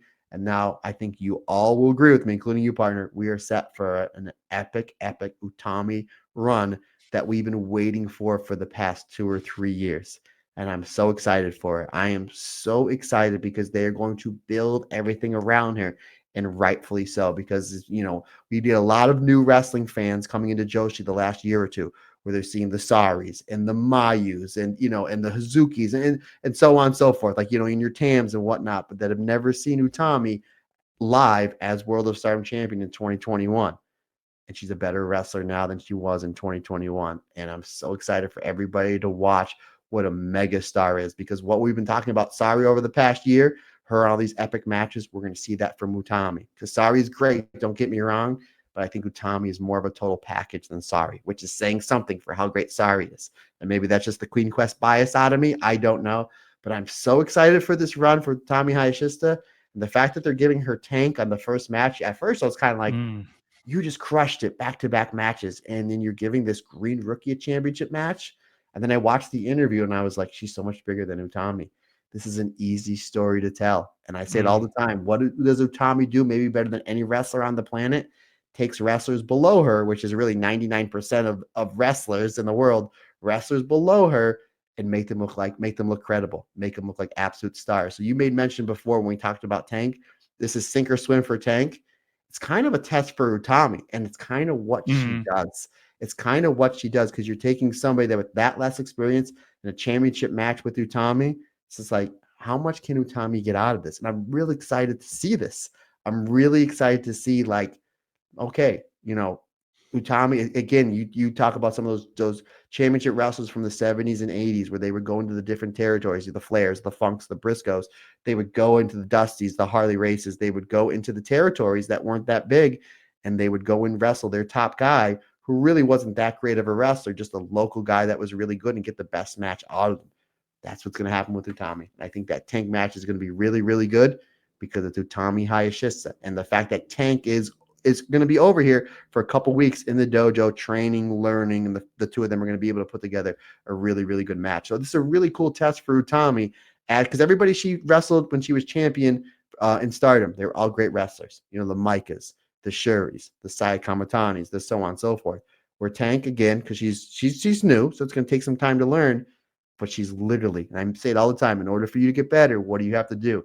You have to be standing across the ring from the best wrestlers better than you. Is there anybody better than Utami Hayashishita? Not really. There's not too many of them. Not too many of them. So great match. Again, 5 stars. I'm so excited for round 2 of epic red belt Utami Hayashishita. And the fact that she's doing a different company with a different roster. I mean, again, we got Tank coming up. I wouldn't be shocked if we see a Bozilla match, a Mirai, maybe a Nanai. Maybe Nanai gets one more shot before her way out. How great was that match at Korakuen? Miko Ano, Natsume Shozuki. I mean, there's a lot of great. I believe when we interviewed Utami, she said she wanted to wrestle Misa Matsui, correct? She did indeed. They're all right there, my man.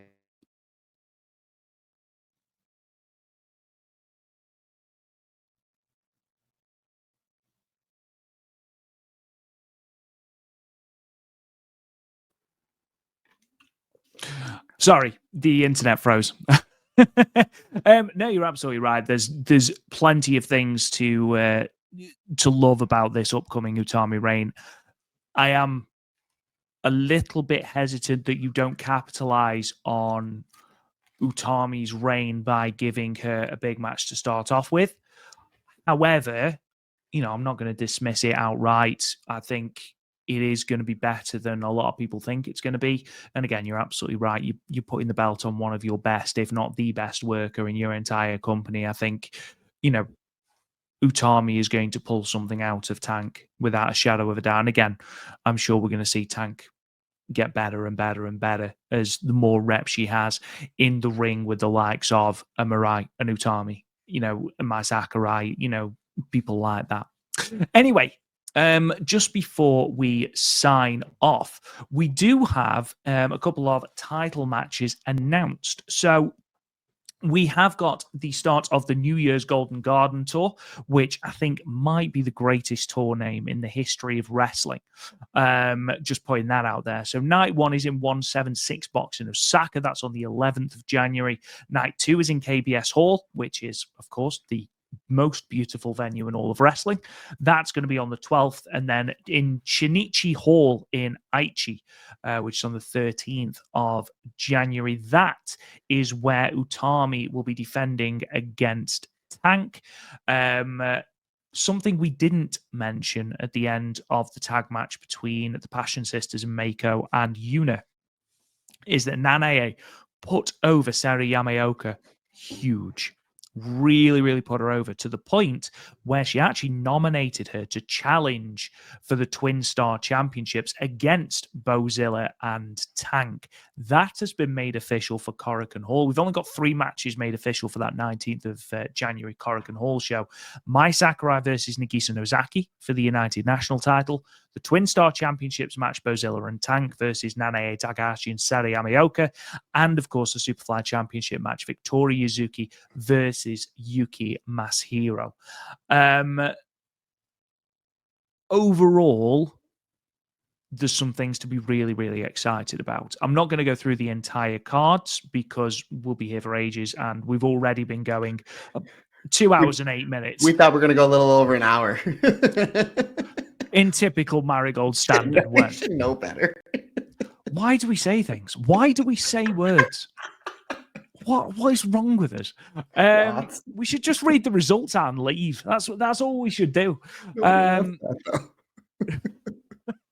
We don't know if people want to hear us talking, Matt. Let's be honest. You know, every time we go less than 2 hours, we get a message. We're like, great stuff, but really, guys, an hour and 54. Sorry, we'll stretch out the theme in the beginning. We're definitely not talking about you, Colin. Definitely not. This took a shot. Love you, brother. Anyway, that being said, ladies and gentlemen, thank you so much for joining us on the Marigold Standard. We'll be back a little bit later this week for the Stardom cast. That's not going to affect the free feed. It's only going to affect the Patreon, but it will be live Thursday evening for Patreon members, simply because Matt's decided he's going to take some time to go and do some work. So priorities and all that.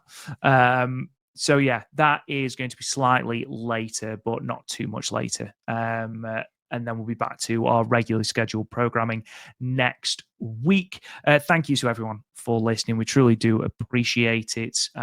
Thank you to everyone who has subscribed on Patreon, patreon.com/StardomCast. If you want to get all of these episodes early and ad-free, then you only need subscribe for as little as $1 a month. Check out talkjoshi.com for all of the news, reviews, previews for all of the big shows coming out of Stardom and Marigold, as well as all the stats, championship histories, tournament histories, and all that good stuff as well. All of it is over there, talkjoshi.com. You can find the podcast wherever, because we are literally everywhere. And yeah, you can find us on social media at Marigold Podcast, apart from Instagram, Threads, and Blue Sky, where we are under Talk Joshi.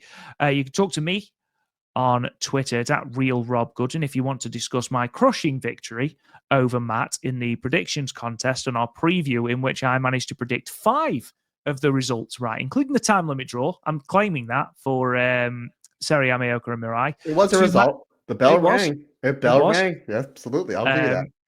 But to Matt's 2 correct predictions, however, I think he got his revenge on me with the Stardom show, which I think you won fairly decisively. But yes, if you wish to discuss that with me on Twitter, and why not, find me at @RealRobGoodwin. Mr. Matt Turner, sign us off, good sir.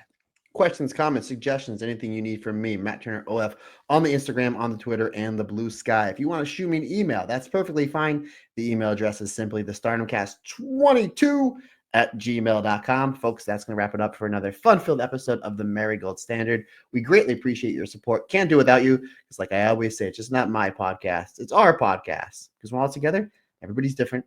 Everybody's special.